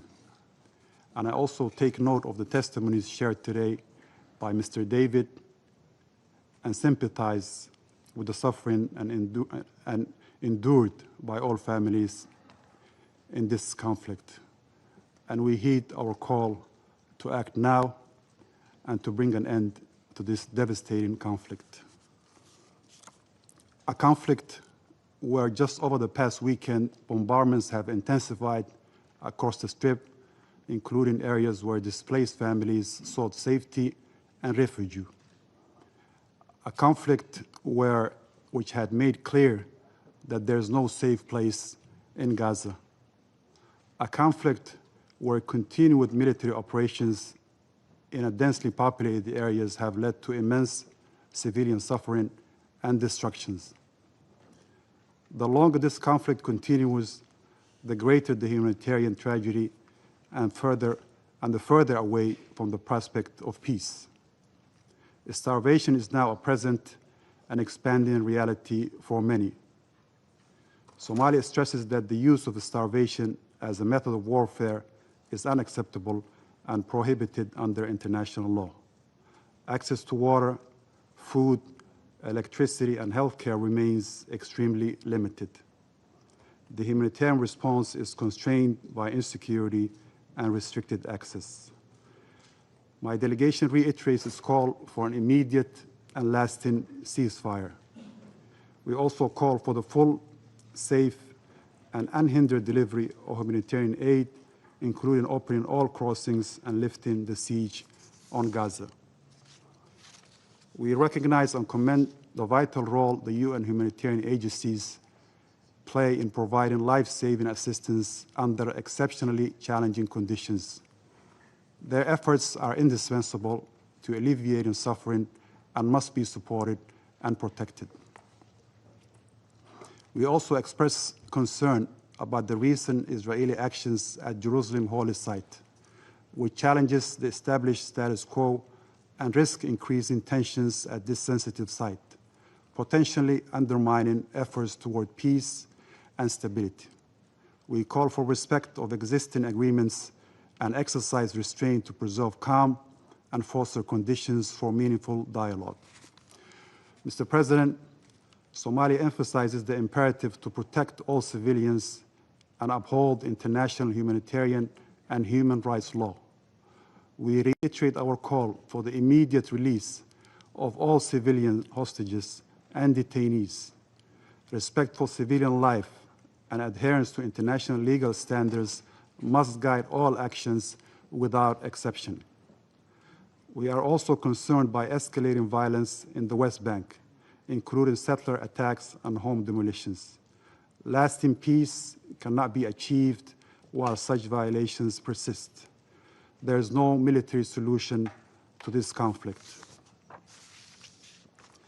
The root cause of the crisis lies in decades of occupation and the denial of the Palestinian people's right to self-determination. In this context, my delegation reaffirms its unwavering support for the inalienable rights of the Palestinian people, including their right to self-determination and to establish an independent sovereign state of Palestine with Al-Quds al-Sharif as its capital, in accordance with relevant UN resolutions and the Arab Peace Initiative. My delegation supports the efforts facilitated by Qatar, the United States, and Egypt aimed at ending the violence, protecting the civilians, and opening a genuine political horizon. My delegation reaffirms its commitment to the two-state solution as recently pledged at the high-level conference co-organized by Saudi Arabia and France. We also underscore the importance of the unification of Gaza and the West Bank under a single legitimate Palestinian authority, as well as the urgent need for a comprehensive plan for Gaza's reconstruction. My delegation remains firmly committed to the principles of international law, the UN Charter, and to the cause of peace, justice, and dignity for all people in the Middle East. The people of Gaza and all those affected by this conflict deserve nothing less than for us to act now and to give peace a chance and for our collective resolve and compassion. I thank you, Mr. President.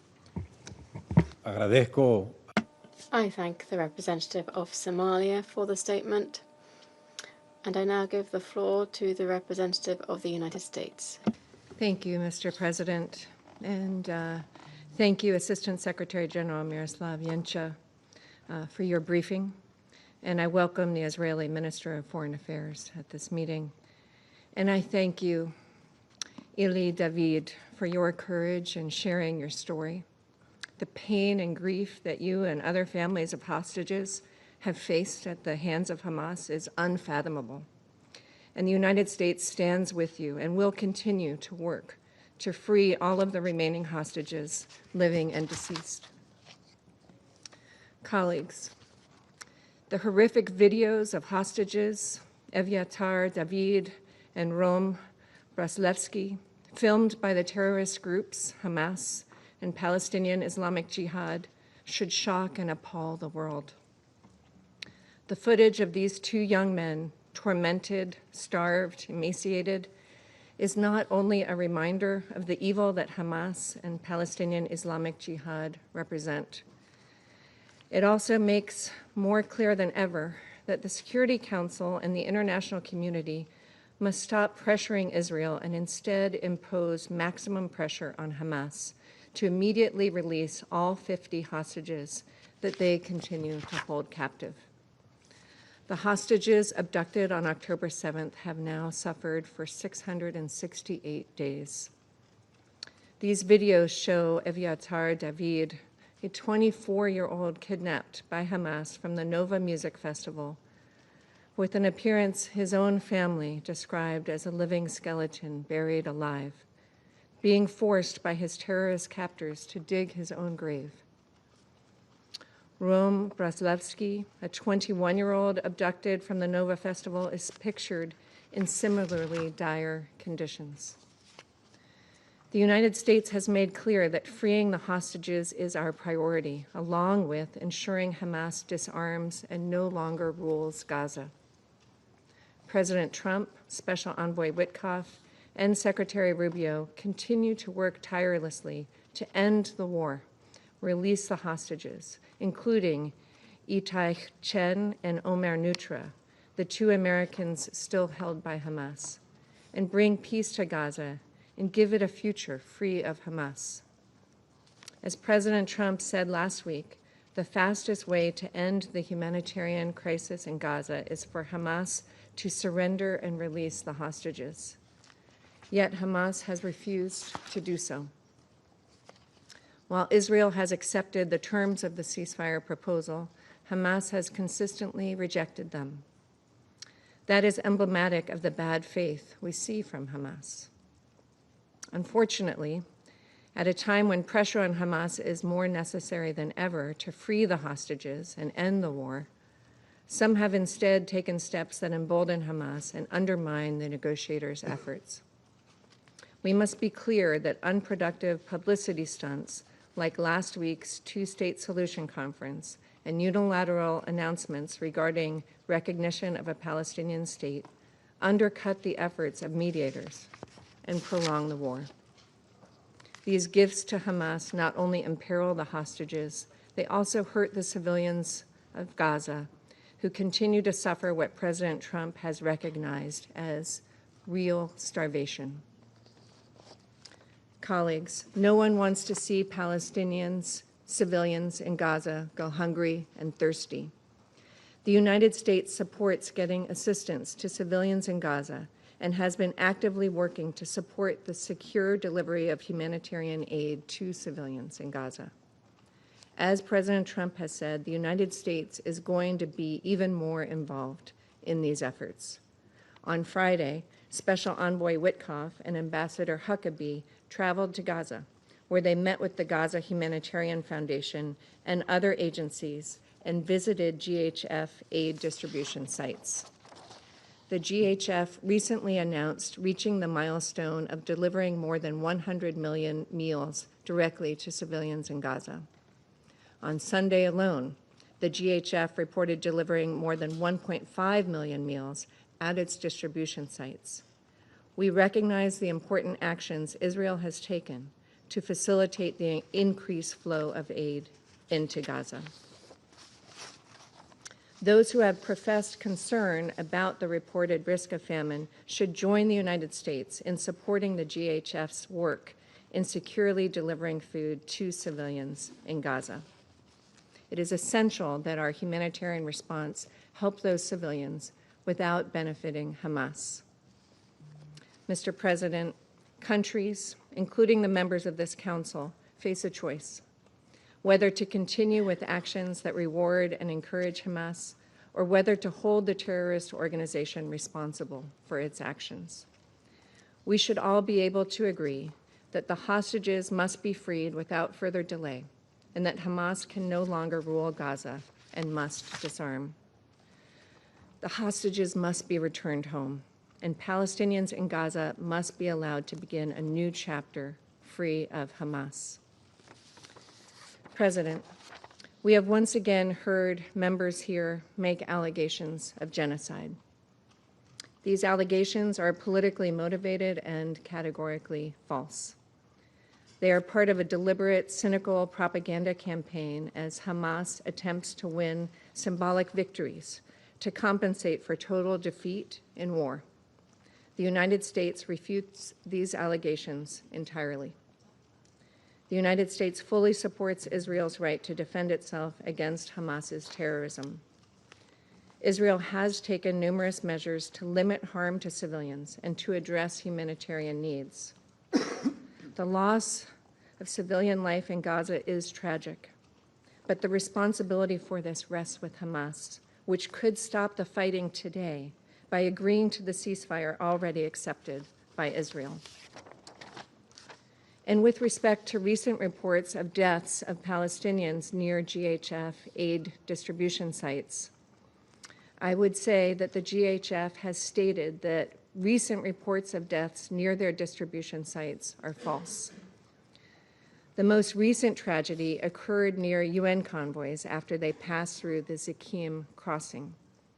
The UN continues to turn down the GHF's offers to collaborate and coordinate efforts. We mourn the loss of all innocent lives and agree that more assistance needs to safely reach those in need. And we encourage all to support the GHF's efforts. President, in closing, the United States calls upon all countries to join together and say with one clear voice that Hamas must immediately surrender, release all the hostages, both those living and those who have already been murdered at the hands of Hamas, and allow this war to end. I thank you. I thank the representative of the United States for the statement.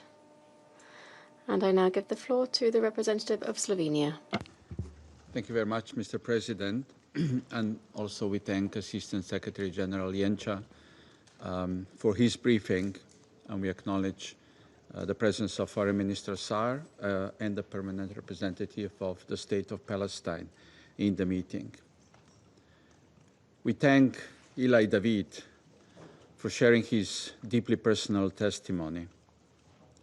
The images of your brother, Avatar, which were published days ago, are simply horrifying. And we feel and we share the pain, unbearable pain of your family. We strongly condemn Hamas and Islamic Jihad for their cruelty towards the hostages. All images coming from Gaza these days of hostages and of malnourished children shock us to our core. They remind us of the unacceptable suffering of civilians 1 year and 9 months into this war. And our public keeps asking what else needs to happen in Gaza for the world to move and stop this war. Slovenia reiterates today its call for the immediate, unconditional, and dignified release of all hostages. This has been our call from the beginning. International law is clear. Hostages taking is prohibited. Using their starved images as propaganda is simply barbaric. we once again condemn the heinous acts of Hamas and other terrorist groups of October 7. While in captivity, all hostages must be afforded humane treatment. They must receive the medical care and attention they so desperately require, and the ICRC should be granted immediate access to them. Colleagues, recognizing the suffering of the hostages does not diminish the suffering of Palestinian civilians in Gaza, and vice versa. Recognizing the suffering of Palestinians does not diminish the suffering of the hostages. The suffering of all civilians caught in this war is intolerable. The humanity of the 21st century and this Council should not allow this type of inhumane treatment to continue. Mr. President, deliberate starvation is unlawful and morally unacceptable, wherever it happens and whoever perpetrates. All parties have obligations under international humanitarian law, and yet in Gaza, these obligations have been systematically and gravely violated with devastating consequences. We must be honest about the reality of the situation on the ground, and my Pakistani colleague has already quoted the IPC panel, which just last week raised an alarm that the worst-case scenario of famine and humanitarian catastrophe is unfolding before our eyes. Israel is obliged to facilitate humanitarian aid. Instead, the months-long Israeli blockade has led us to a point of moral outrage. We see with our own eyes how the vulnerable are suffering: children, older persons, persons with disabilities, pregnant and breastfeeding women, and hostages. No one is immune. Small improvements and public proclamations of humanitarian pauses are way past due and simply not enough. We demand immediate, safe, and unhindered delivery of humanitarian assistance at scale to the population of Gaza. The UN and humanitarians must be able to do their life-saving work safely and securely. They have proven that they can deliver if only they are allowed to do their job. We also appeal once again for the establishment of a corridor to facilitate medical evacuations of patients from Gaza to hospitals in East Jerusalem and the West Bank. Mr. President, each human being has inherent dignity and value. In the midst of tragedy and chaos, we must never allow ourselves to deny the human element of this crisis. Names like Avatar David and Rom Braslavsky should not go unspoken or be forgotten in this chamber. Neither should names of children like Hind Rajab, killed while pleading for help, and Mahmoud Aijur, who lost both arms. And many names we may never know. Countless lives destroyed, countless lives lost. As the father of one hostage powerfully said, in a competition of pain, there are no winners. We recall how during the ceasefire early this year, we witnessed scenes of hostages being reunited with their families, of aid at scale moving through crossings, of Palestinian children returning to school, of families returning to their homes, even if only rubble was left behind. We hold on the hope that this can once again become a reality. We need an immediate ceasefire and an end to the suffering of hostages and civilians alike. Slovenia urges all parties to recommit to ceasefire talks. Slovenia firmly rejects any plans to expand military operations in Gaza, which would seriously endanger civilians, including hostages, and compound the humanitarian catastrophe. There is no military solution to this suffering. Experience has shown that it brings us no closer to peace, freedom, or security for Palestinians or for Israelis. A lasting ceasefire must be secured. A ceasefire gives desperate relief to all in Gaza, living under relentless bombardment. A ceasefire brings hostages home. A ceasefire puts food on tables. And a ceasefire provides space for a political horizon towards a two-state solution. we must renew our demand for a ceasefire now. Thank you. I thank the representative of Slovenia for the statement. And I now give the floor to the representative of Greece. Thank you, Mr. President. I would like to thank Assistant Secretary General Miroslav Jenca for his briefing, as well as Mr. Eli David for his powerful and moving testimony. And I express my deep sympathy for the suffering you, Mr. David, and other relatives of hostages have endured. I would also like to welcome the presence of His Excellency Mr. Gideon Saar, Minister of Foreign Affairs of Israel, to this meeting, as well as of the representatives of the observer state of Palestine and Argentina. Mr. President, Greece reiterates its firm condemnation of the heinous terrorist attacks perpetrated by Hamas on October 7. The recently released images of hostages were yet another stark reminder of this continuing calamity. Today, we stand in solidarity with the victims and the families, and above all, with those who remain in captivity. Our thoughts are with every hostage still held in Gaza, with those who returned home traumatized, with those who perished in captivity, and those whose fate remains unknown.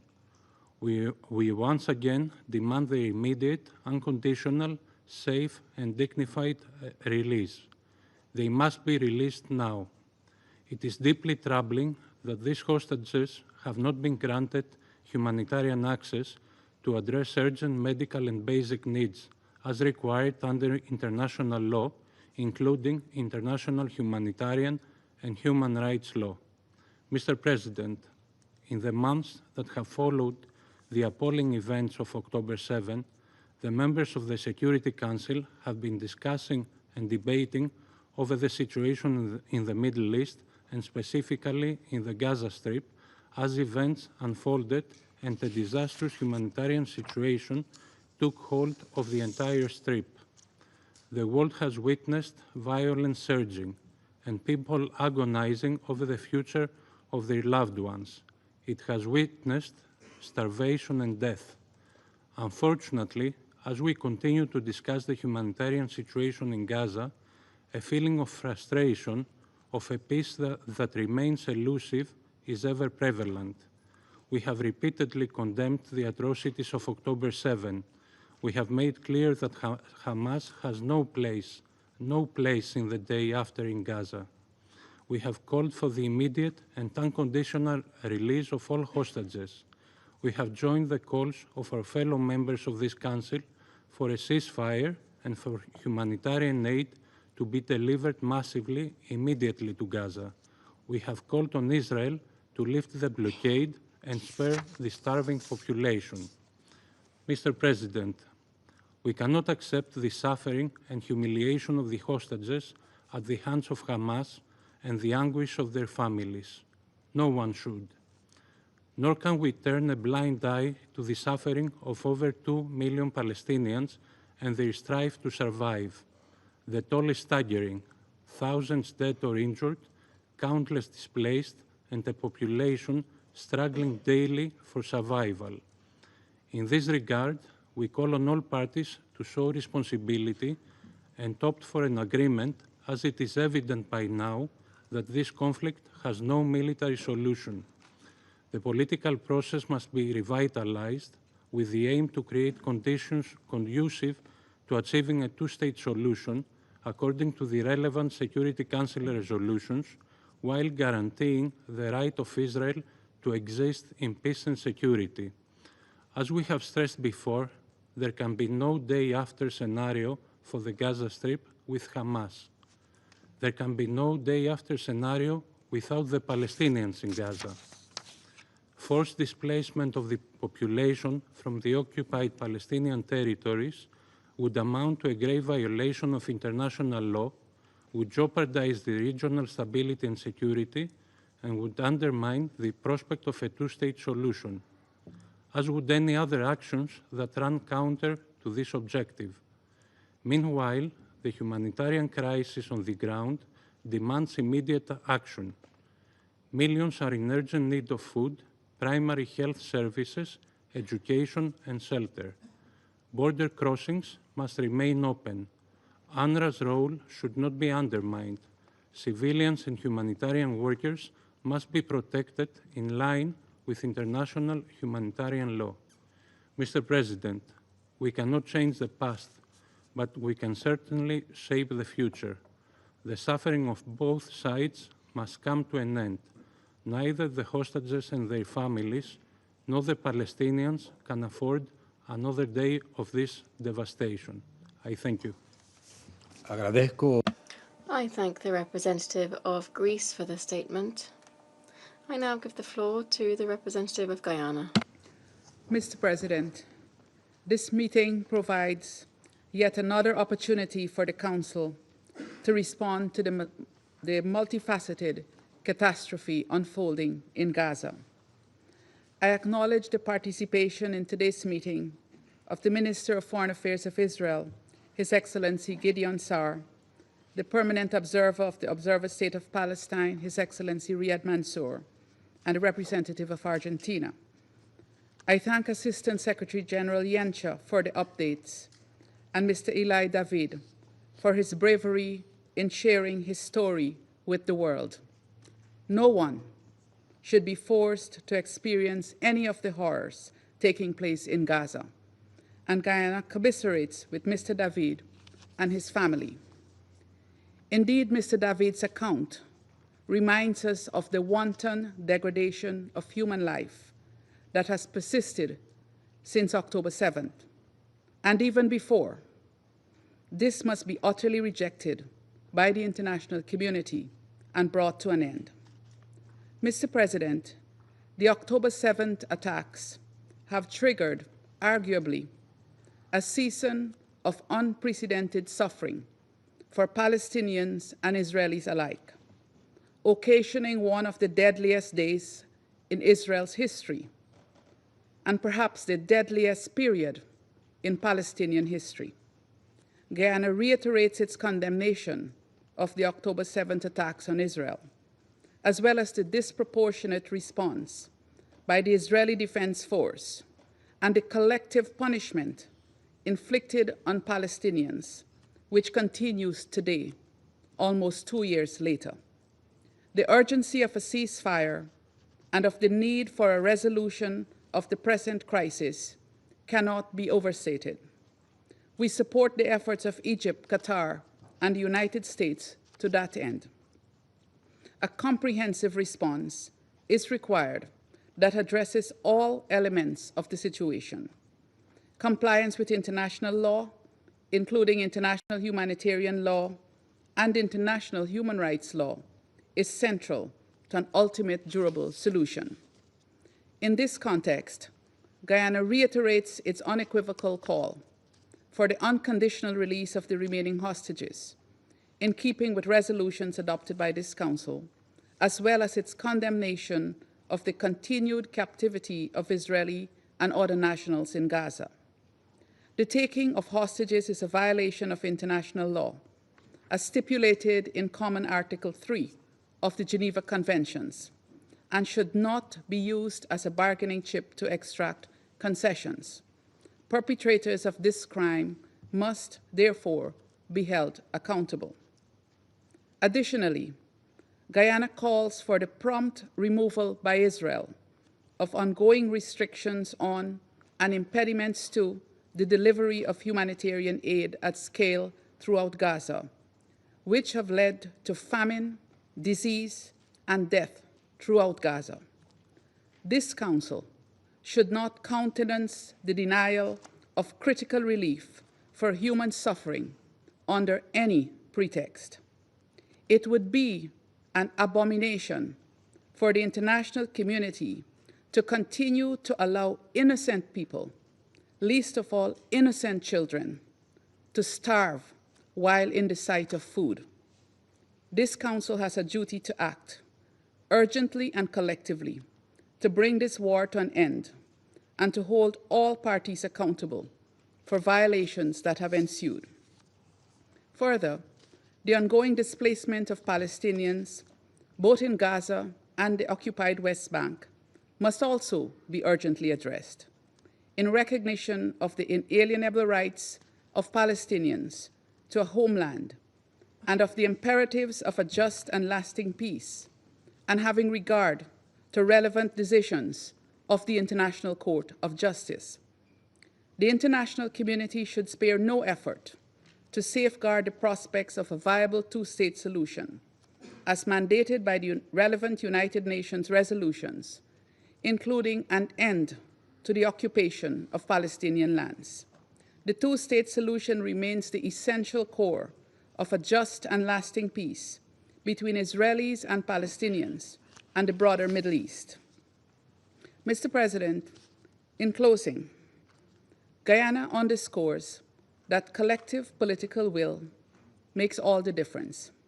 Hence, at this nadir of the war in Gaza, as we witness the worst of inhumanity inflicted on Gazans, we, this Council, must muster the collective political will to act decisively, comprehensively, and effectively. We must begin with a demand for immediate, unconditional, and permanent ceasefire in Gaza, for an end to the violence in the occupied West Bank, for the immediate and unconditional release of all hostages, for an end to the humanitarian siege in Gaza, for the release of all Palestinians arbitrarily detained in Israel, and action to bring about a just, permanent, and comprehensive resolution of the Palestinian question. This is the only way to ensure true peace and security for Israel and for all its neighbors. I thank you. Agradezco. I thank the representative of Guyana for the statement. I shall now make a statement in my capacity as the representative of the Republic of Panama. Excellencies, colleagues, Panama would like to thank Mr. Miroslav Jenča, Assistant Secretary General for Europe, Central Asia and Americas, for his briefing. We reiterate our support for the work carried out by United Nations agencies within their serious limitations in an extremely challenging environment in Gaza. We welcome the presence of His Excellency the Minister of Foreign Affairs of Israel, as well as the representative of the Observer State of Palestine and the representative of Argentina, who honor us today with their participation. Panama extends special recognition to Mr. Eli David, the brother of Eviatar David, one of the hostages still held in captivity, who also honors us today with his presence. We value his bravery in raising his voice on behalf of his family and on behalf of so many others who continue to live in the anguish of waiting for their loved ones. To you and to all of the families of the hostages, Panama conveys its solidarity and respect. Panama has repeatedly expressed its deep concern over the catastrophic situation faced by the entire suffering population currently in the Gaza Strip. The sad reality endured by the hostages since the inhumane attacks on the 7th of October, of which it is estimated that at least 50 individuals remain in captivity, and around 20 of whom are believed to be alive, continues after 669 days still in the hands of Hamas. This constitutes an extreme manifestation of deliberate cruelty, which we have strongly condemned in this chamber and which we today condemn once again. The actions of Hamas towards the hostages, including the deprivation of food, prolonged isolation, sadistic use, the the sadistic use of these as instruments of pressure and propaganda, and even the forced dissemination of videos, amount to a calculated attempt to break their will and to intimidate. They represent a violation of international humanitarian law. The recent harrowing images of Rom Braslavsky and Evyatar David are not merely reflections of individual tragedy. They are irrefutable evidence of the degrading, cruel, and intolerable treatment to which Hamas has subjected all hostages for nearly 2 years, evoking painful memories of a history that should never have been repeated. Panama once again demands the immediate, dignified, and unconditional release of all hostages. The suffering of the kidnapped hostages coexists with the daily tragedy of the Palestinian civilian population in Gaza. All individuals in the Strip are bearing the consequences of Hamas's extremist and deliberately cruel actions, having chosen to inflict pain rather than seek solutions. Gaza's future should be free from Hamas and its extremist actions. Millions of Palestinian civilians, mainly women, children, and the elderly, are facing acute food insecurity, thirst, disease, and forced displacement. Panama is not indifferent to this prolonged suffering, which represents a lamentable manifestation of dehumanization. We recognize the fortitude with which so many people have endured amidst destruction and despair, clinging to the remnants of humanity in an environment that no human being should have to endure. In the face of an unprecedented, man-made humanitarian tragedy, alleviating the suffering of the civilian population in Gaza has become an urgent moral duty that calls upon us all equally. We urge that vital resources should reach those who need them most. Therefore, Panama insists that every humanitarian effort must be made to complement and strengthen existing humanitarian mechanisms. The United Nations agencies operating on the ground, alongside other humanitarian partners, represent an essential resource in the international response. Excellencies, colleagues, the days during which the truce, albeit fragile, was in effect, demonstrated that it is possible to make progress both in terms of humanitarian assistance and in the return of those who were deprived of their liberty. That brief respite reminded us that there is still some room for humanity. In this regard, Panama reiterates its urgent call for the re-establishment of an immediate ceasefire in Gaza, so as to halt the human suffering faced by all, to facilitate the sustained, unrestricted, and adequate entry of vital humanitarian aid, and to ensure the immediate, dignified, and unconditional release of all hostages still held by Hamas, whose acts of cruelty and drama have escalated with the treatment inflicted upon hostages Braslavsky and David. It's time to give restraint a chance, to allow for dialogue, and to uphold human dignity as a fundamental principle of coexistence upon which peace is built. Thank you very much. Vuelvo a asumir. I resume my functions as President of the Council. And I now give the floor to the permanent observer of the Observer State of Palestine. You have the floor.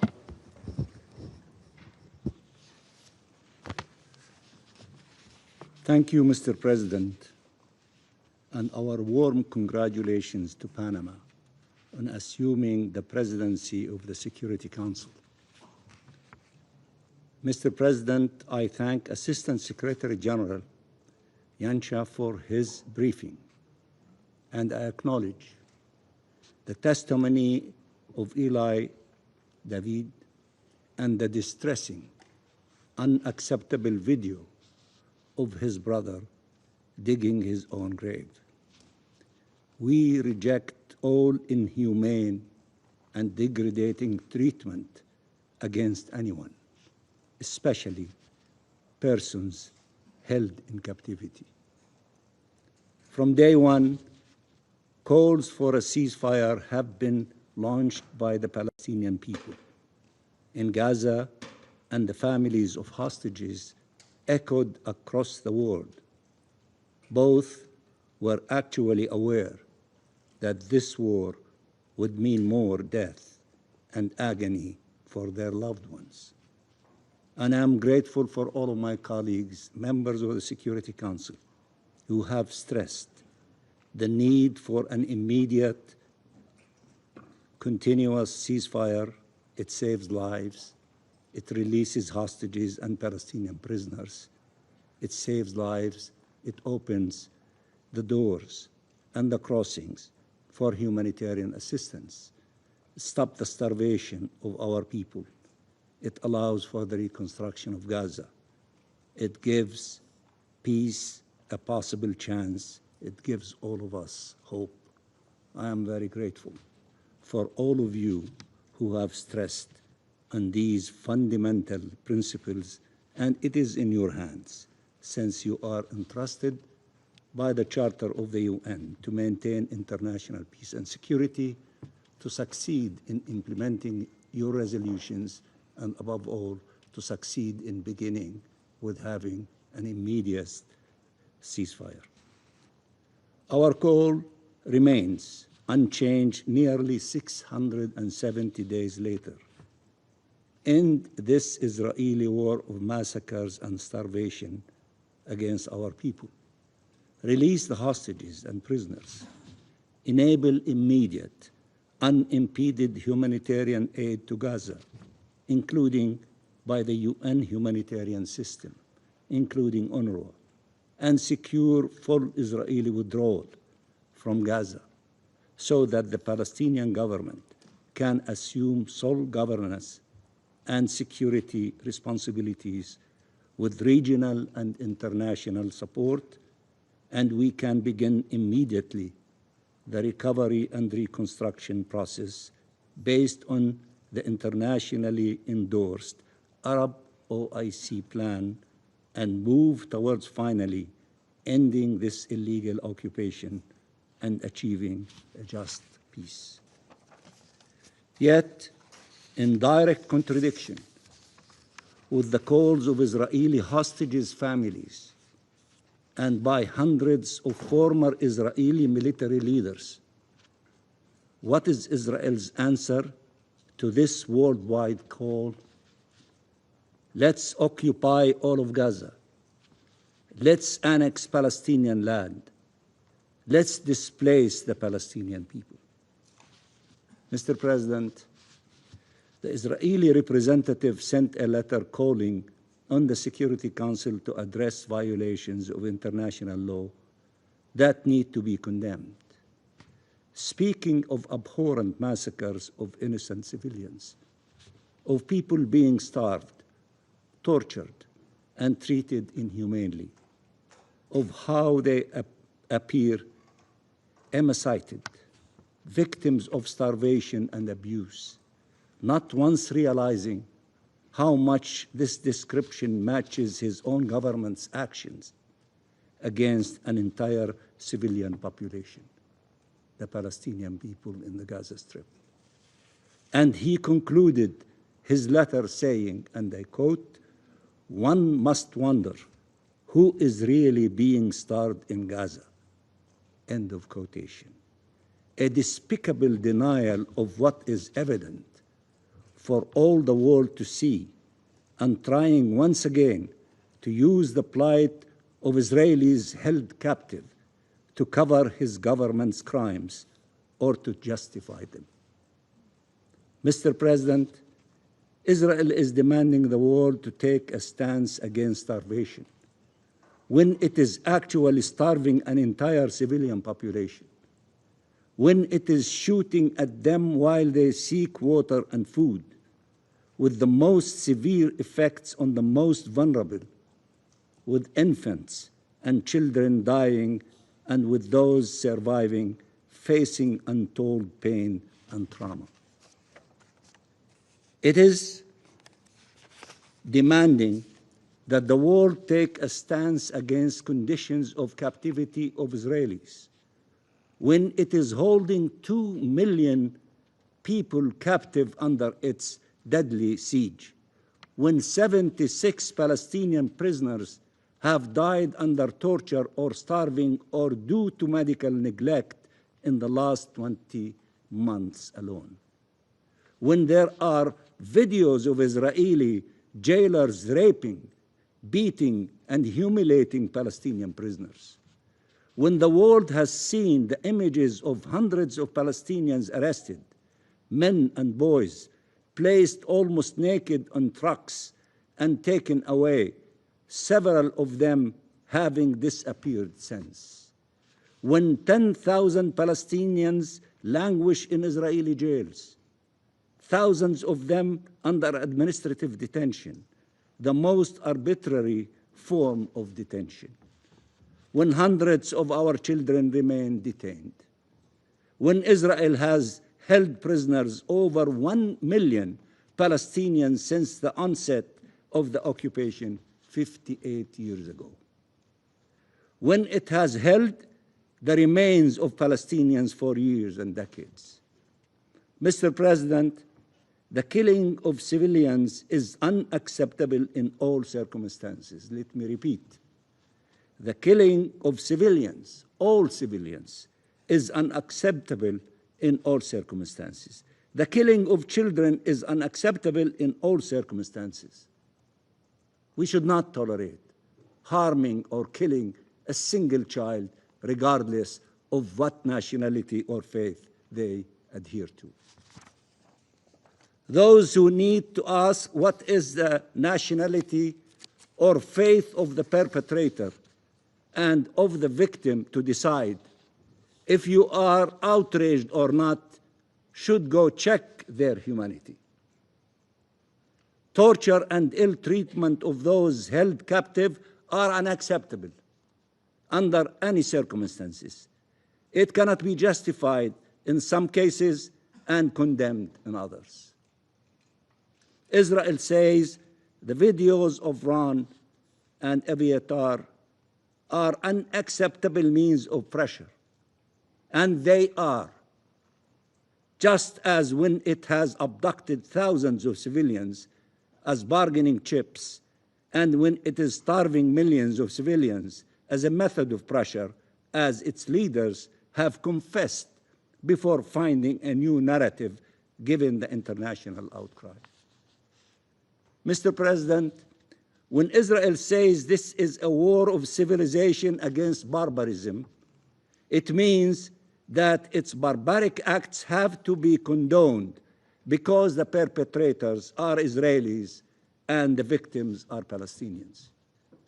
It does not even see the irony of it, resorting to such images that have been used and abused by colonial powers who claimed to represent civilization against barbarism to justify their atrocities. That is why Israel's foreign minister fails to grasp how his moral lessons to the rest of the world, scolding his closest allies, explaining that they should act according to his own very peculiar view of the law and humanity, sound totally tone deaf, are a source of worldwide contempt for him and his government. But as we reject selective outrage, we should not practice it ourselves. We oppose and reject all attacks against civilians, whether Palestinians or Israelis. There is nothing that justifies harming civilians or those no longer taking part in hostilities. You cannot justify it by calling them terrorists and you cannot justify it by saying they are occupiers. The rules of international law must be upheld by all and for all to preserve our shared humanity. Mr. President, allow me to address the Israeli people. Your government wants you to believe that the whole world is conspiring against you, that the Palestinian people are terrorists, that the UN is filled with terrorists and terrorist supporters, that your closest allies are your enemies. This most radical Israeli government and its foreign minister are calling for, and I quote, de-radicalization, end of quotation, of the Palestinian society as a whole, calling them, and I quote, human animals, and quote, children of darkness. They want you to believe that your survival depends on your ability to continuously wage wars, including against a defenseless civilian population, half of whom are children in their erasure. 1 million Palestinian children in the Gaza Strip. The Israeli people need to decide if this is what they want their government and military doing. These atrocities that the whole world is watching and that your government is hoping you will filter out, deny, or justify. In the midst of this genocide, we are telling you, you choose peace and appeal to you. We choose peace and appeal to you to do the same. We do it for our children and our people. You should do it for your children and your loved ones. Enough bloodshed, enough wars, enough suffering, enough occupation. Enough bloodshed, enough wars, enough suffering, enough occupation. We are clear.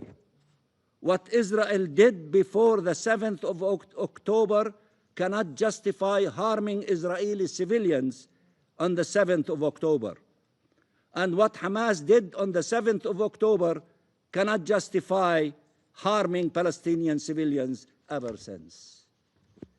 There is no justification for the killing of over 60,000 Palestinians, including nearly 20,000 children, the maiming of 200,000 Palestinians, the forced displacement and starvation of 2 million Palestinians, and the total destruction of Gaza.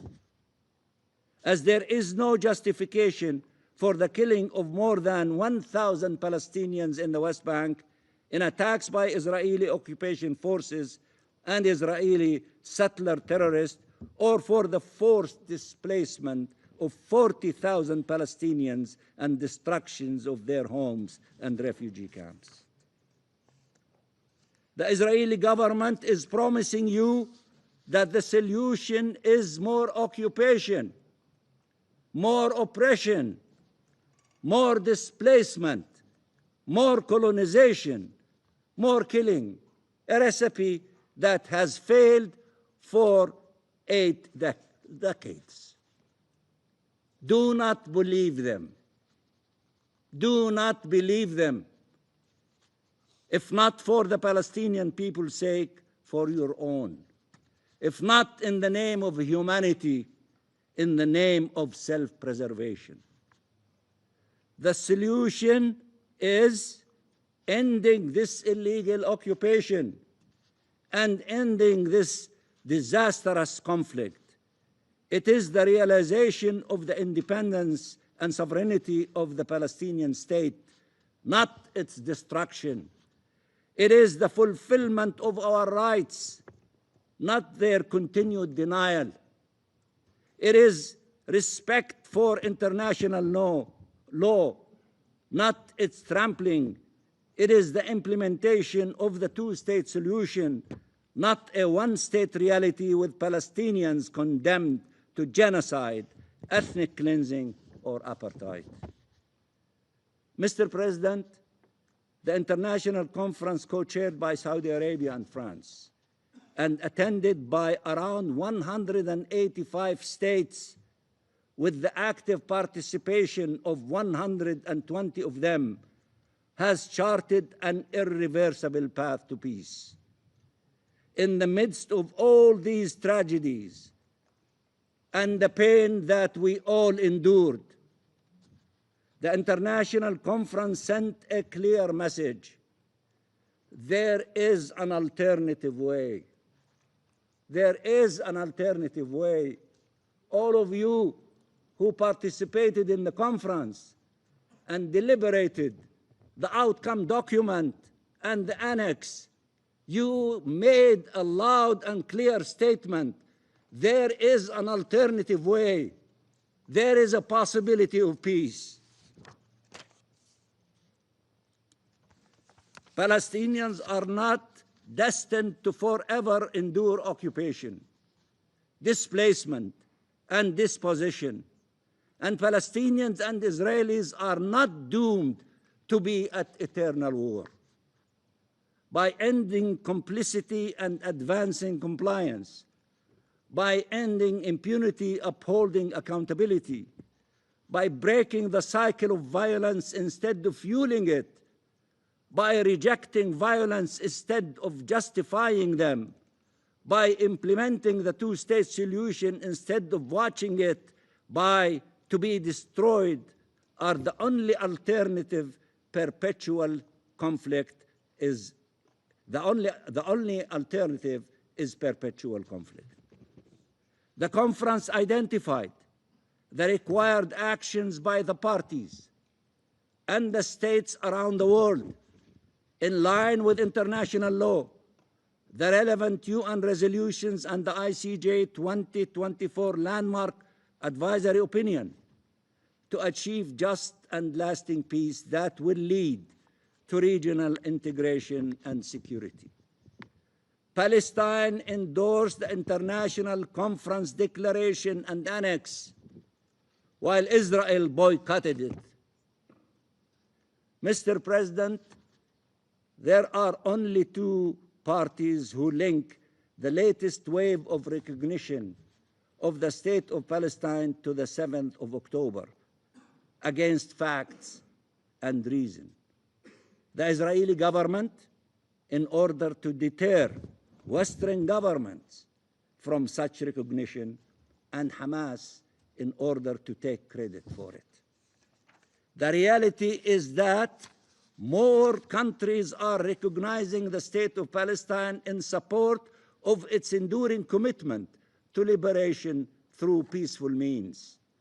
As reaffirmed yet again in President Abbas' letter to President Macron and Crown Prince bin Salman, in support of the inalienable rights of the Palestinian people to self-determination, in support of the two-state solution that requires an independent and sovereign Palestinian state, and yes, also in response to Israel's attempts to destroy that state through the destruction of Gaza and the colonization of the West Bank, through the forced transfer of our people and the annexation of our land. Such recognition is thus in support of our rights and of peace. I repeat, our rights, the Palestinian rights and of peace, of an independent Palestine living side by side in peace and security with Israel based on the relevant UN resolutions. But since this Israeli government does not want peace, opposes a Palestinian state and the two-state solution, its opposition to such recognition is expected, and using argument such that supporting the two-state solution is supporting terror is also expected, regardless how absurd such a claim is. Peace starts with ending the war in Gaza. Let me repeat, peace starts with ending the war in Gaza. Peace will prevail once Palestinian rights are fulfilled and the Palestinian state is independent. We are ready to work with the US administration, Saudi Arabia, which showed leadership for Palestinian rights and peace, France, which made the right, courageous decision to recognize the state of Palestine, and all countries who wish to see freedom, justice, and peace prevail to finally achieve what some want us to believe is impossible. Peace in the Middle East, it's not impossible. We have to work for it. It is the only alternative to war, to destruction, to hostages, to prisoners, to pain, to death, to starvation. Which one is nicer? Peace is much nicer than war and destruction. Peace saves lives, release hostages, release prisoners, give our children and their children hope. Peace is what the world wants. Peace is the business of the Security Council to make sure that the maintenance of international peace and security. That is the alternative. For those who think there is no alternative, no, war is not the alternative. Peace is the alternative. A peace for all peoples and all states. A peace that can unleash the unbelievable potential of this region. A peace that saves lives today and achieves shared peace, security, and prosperity tomorrow. The time we waste is measured in human lives, and we are out of time.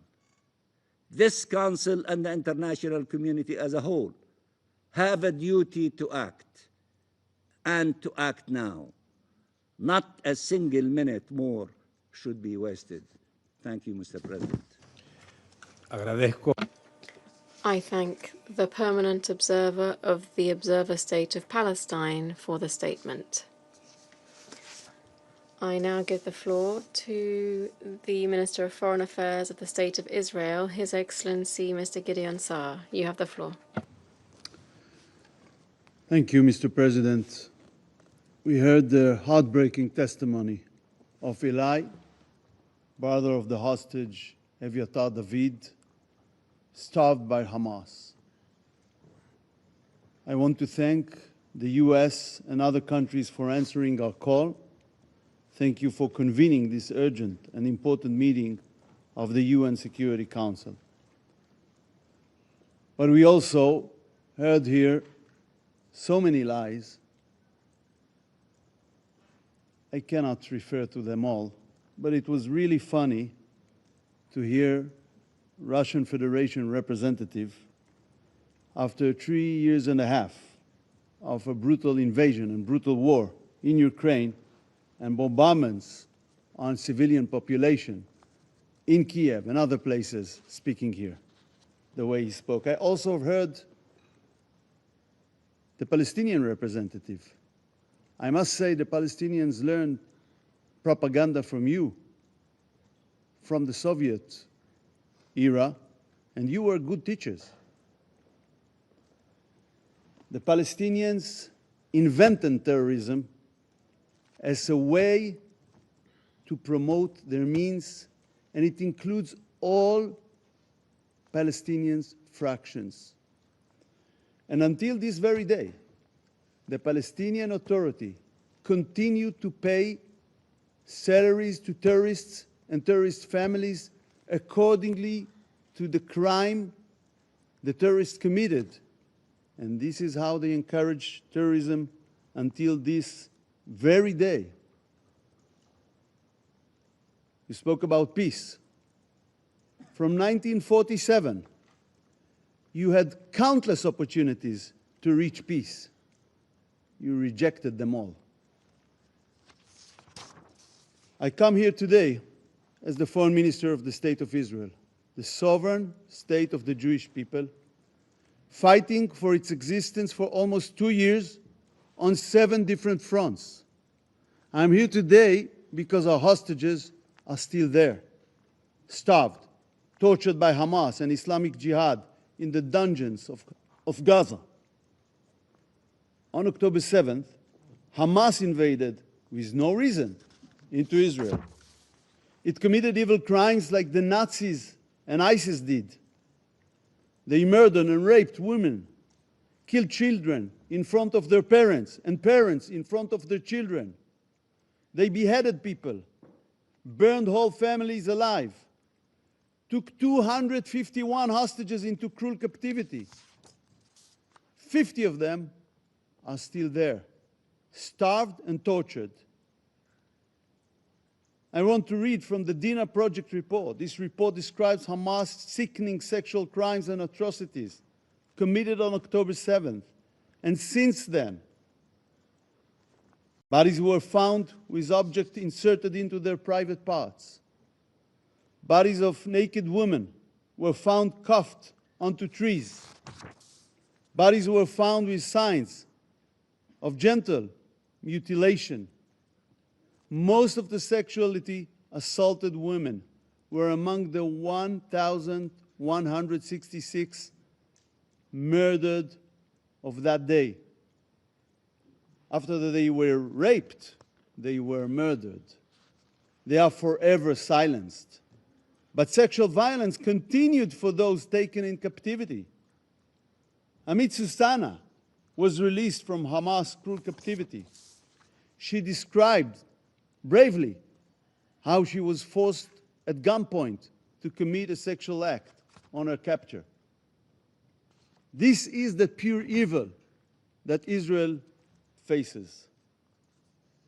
Hamas crimes are still ongoing.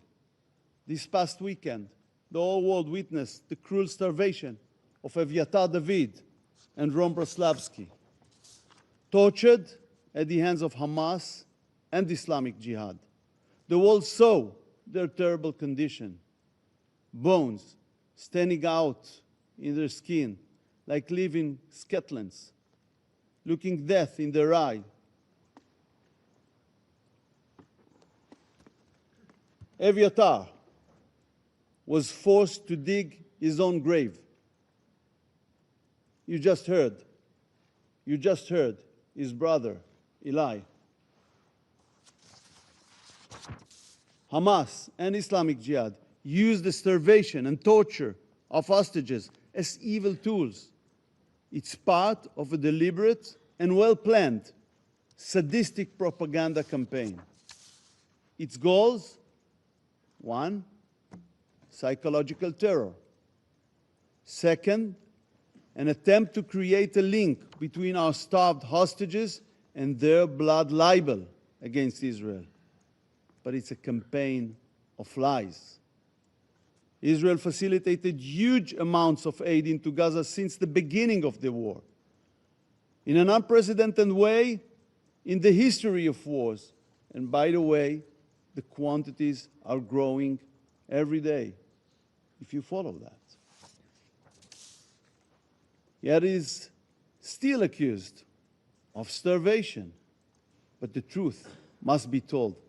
Hamas sadistically starves our hostages while the terrorists enjoy meat, fish, and vegetables. And we saw the brother of Eviatar demonstrated that with the photo of the well-fed terrorist with Eviatar in his terrible condition. And you all saw the thick, meaty arm of the well-fed terrorist next to Eviatar, the living skeleton forced to dig his own grave. We facilitating huge amounts of aid into Gaza. No other country acts this way in war, on such a large scale, under such difficult circumstances. But Hamas loots the aid and uses it as a financial tool. We hadn't heard a word about that from the Palestinian representative. The distorted Hamas terrorists cruelly decide if and what the hostages will eat, mainly what they will not eat. Eviatar spoke of entire days when he did not eat at all. Our sick and starved hostages still have not seen representatives of the Red Cross until today. despite this being explicitly agreed upon in the hostage deal in November 2023. The medicine they desperately need to survive has not reached them. While the terrorists, the murderers being held in Israeli prisons, receive medical care and nutrition, Hamas and Islamic Jihad torture our hostages. Terror states and organizations kidnapping civilians is not just our problem. But Hamas did it on a huge scale on October 7th. These terror states and organizations do so in order to ensure their own survival and interests. Terrorists inhumanely kidnap innocent civilians as tools to achieve their goals. In the case of Hamas, they try to force upon us their conditions remaining in power in Gaza. And don't illude yourself. They don't care that someone else will take responsibility on civilian issues, taking care of the ruins they left behind in Gaza. They want to stay the strongest military force to continue their war against Israel and its civilians. This dangerous phenomenon could happen tomorrow anywhere in the world. The world must put an end to the kidnapping of civilians. The international community must take it not worthwhile for the terrorists. Today it's Israel, tomorrow it's you. The world has been turned upside down. While Hamas runs its propaganda machine, a huge part of the international media is both ignoring the truth and buying its lies. I read the New York Times the day after Hamas released the distorted video of Eviatar David. I looked, but could not find Eviatar on the front page. And then I couldn't find his picture in all of the paper. I call on the international media. Put Eviatar and Rome front and center. Is this not newsworthy? We are witnessing an upside-down world. We are witnessing the twisted anti-Israeli agenda of so much of the global media. They shift the responsibility from the kidnappers and rapists to the attacked country. They shift the blame from terrorists to the victims. Instead of standing by Israel, you are blaming the victims of an attack from 7 different fronts. And I ask here at the United Nations Security Council, do you know what Secretary General Guterres tweeted after the horrible images of Eviatar and Rome were released? Not a word. Deafening silence. Yet we all see his endless and obsessive tweets against Israel, time and again. Ladies and gentlemen, what we are witnessing today is the rise of psychotic anti-Semitism around the world, flamed by modern blood libels like darkest days in history. Jews are hunted around the world simply because they are Jews. In Melbourne, in Amsterdam, in Paris. But it is not the only war on earth, but it's the only case. People are being hunted everywhere because of their nationality. Do you know of another nation fighting for its life and suffering around the world from hostility and violence? We are living in an upside-down world, a world in which Israel is put on a bench of the accused while it fights for its survival. There is a name for it. It's called anti-Semitism. 80 years after the end of the Holocaust, anti-Semitism is having its golden age once again. There are countries that acted, even in this building, to pressure Israel instead of Hamas during sensitive days in the negotiations. They directly contributed to the assassination of the chances to reach a hostage deal and ceasefire. They prolonged this war. This is what they did. So now let us ask the simplest questions. Who initiated the war on October 7th? Who is responsible for its continuation, for the endless suffering? There is only one clear answer: Hamas. Hamas invaded Israel and committed the October 7 atrocities. Hamas still refuses to release the starving hostages from its dungeons. Hamas still refuses to lay down its arms. The call on Hamas to release our hostages must be front and center on the world stage. It must not stop until they are all come home. Mr. President, we call for the immediate and unconditional release of our hostages.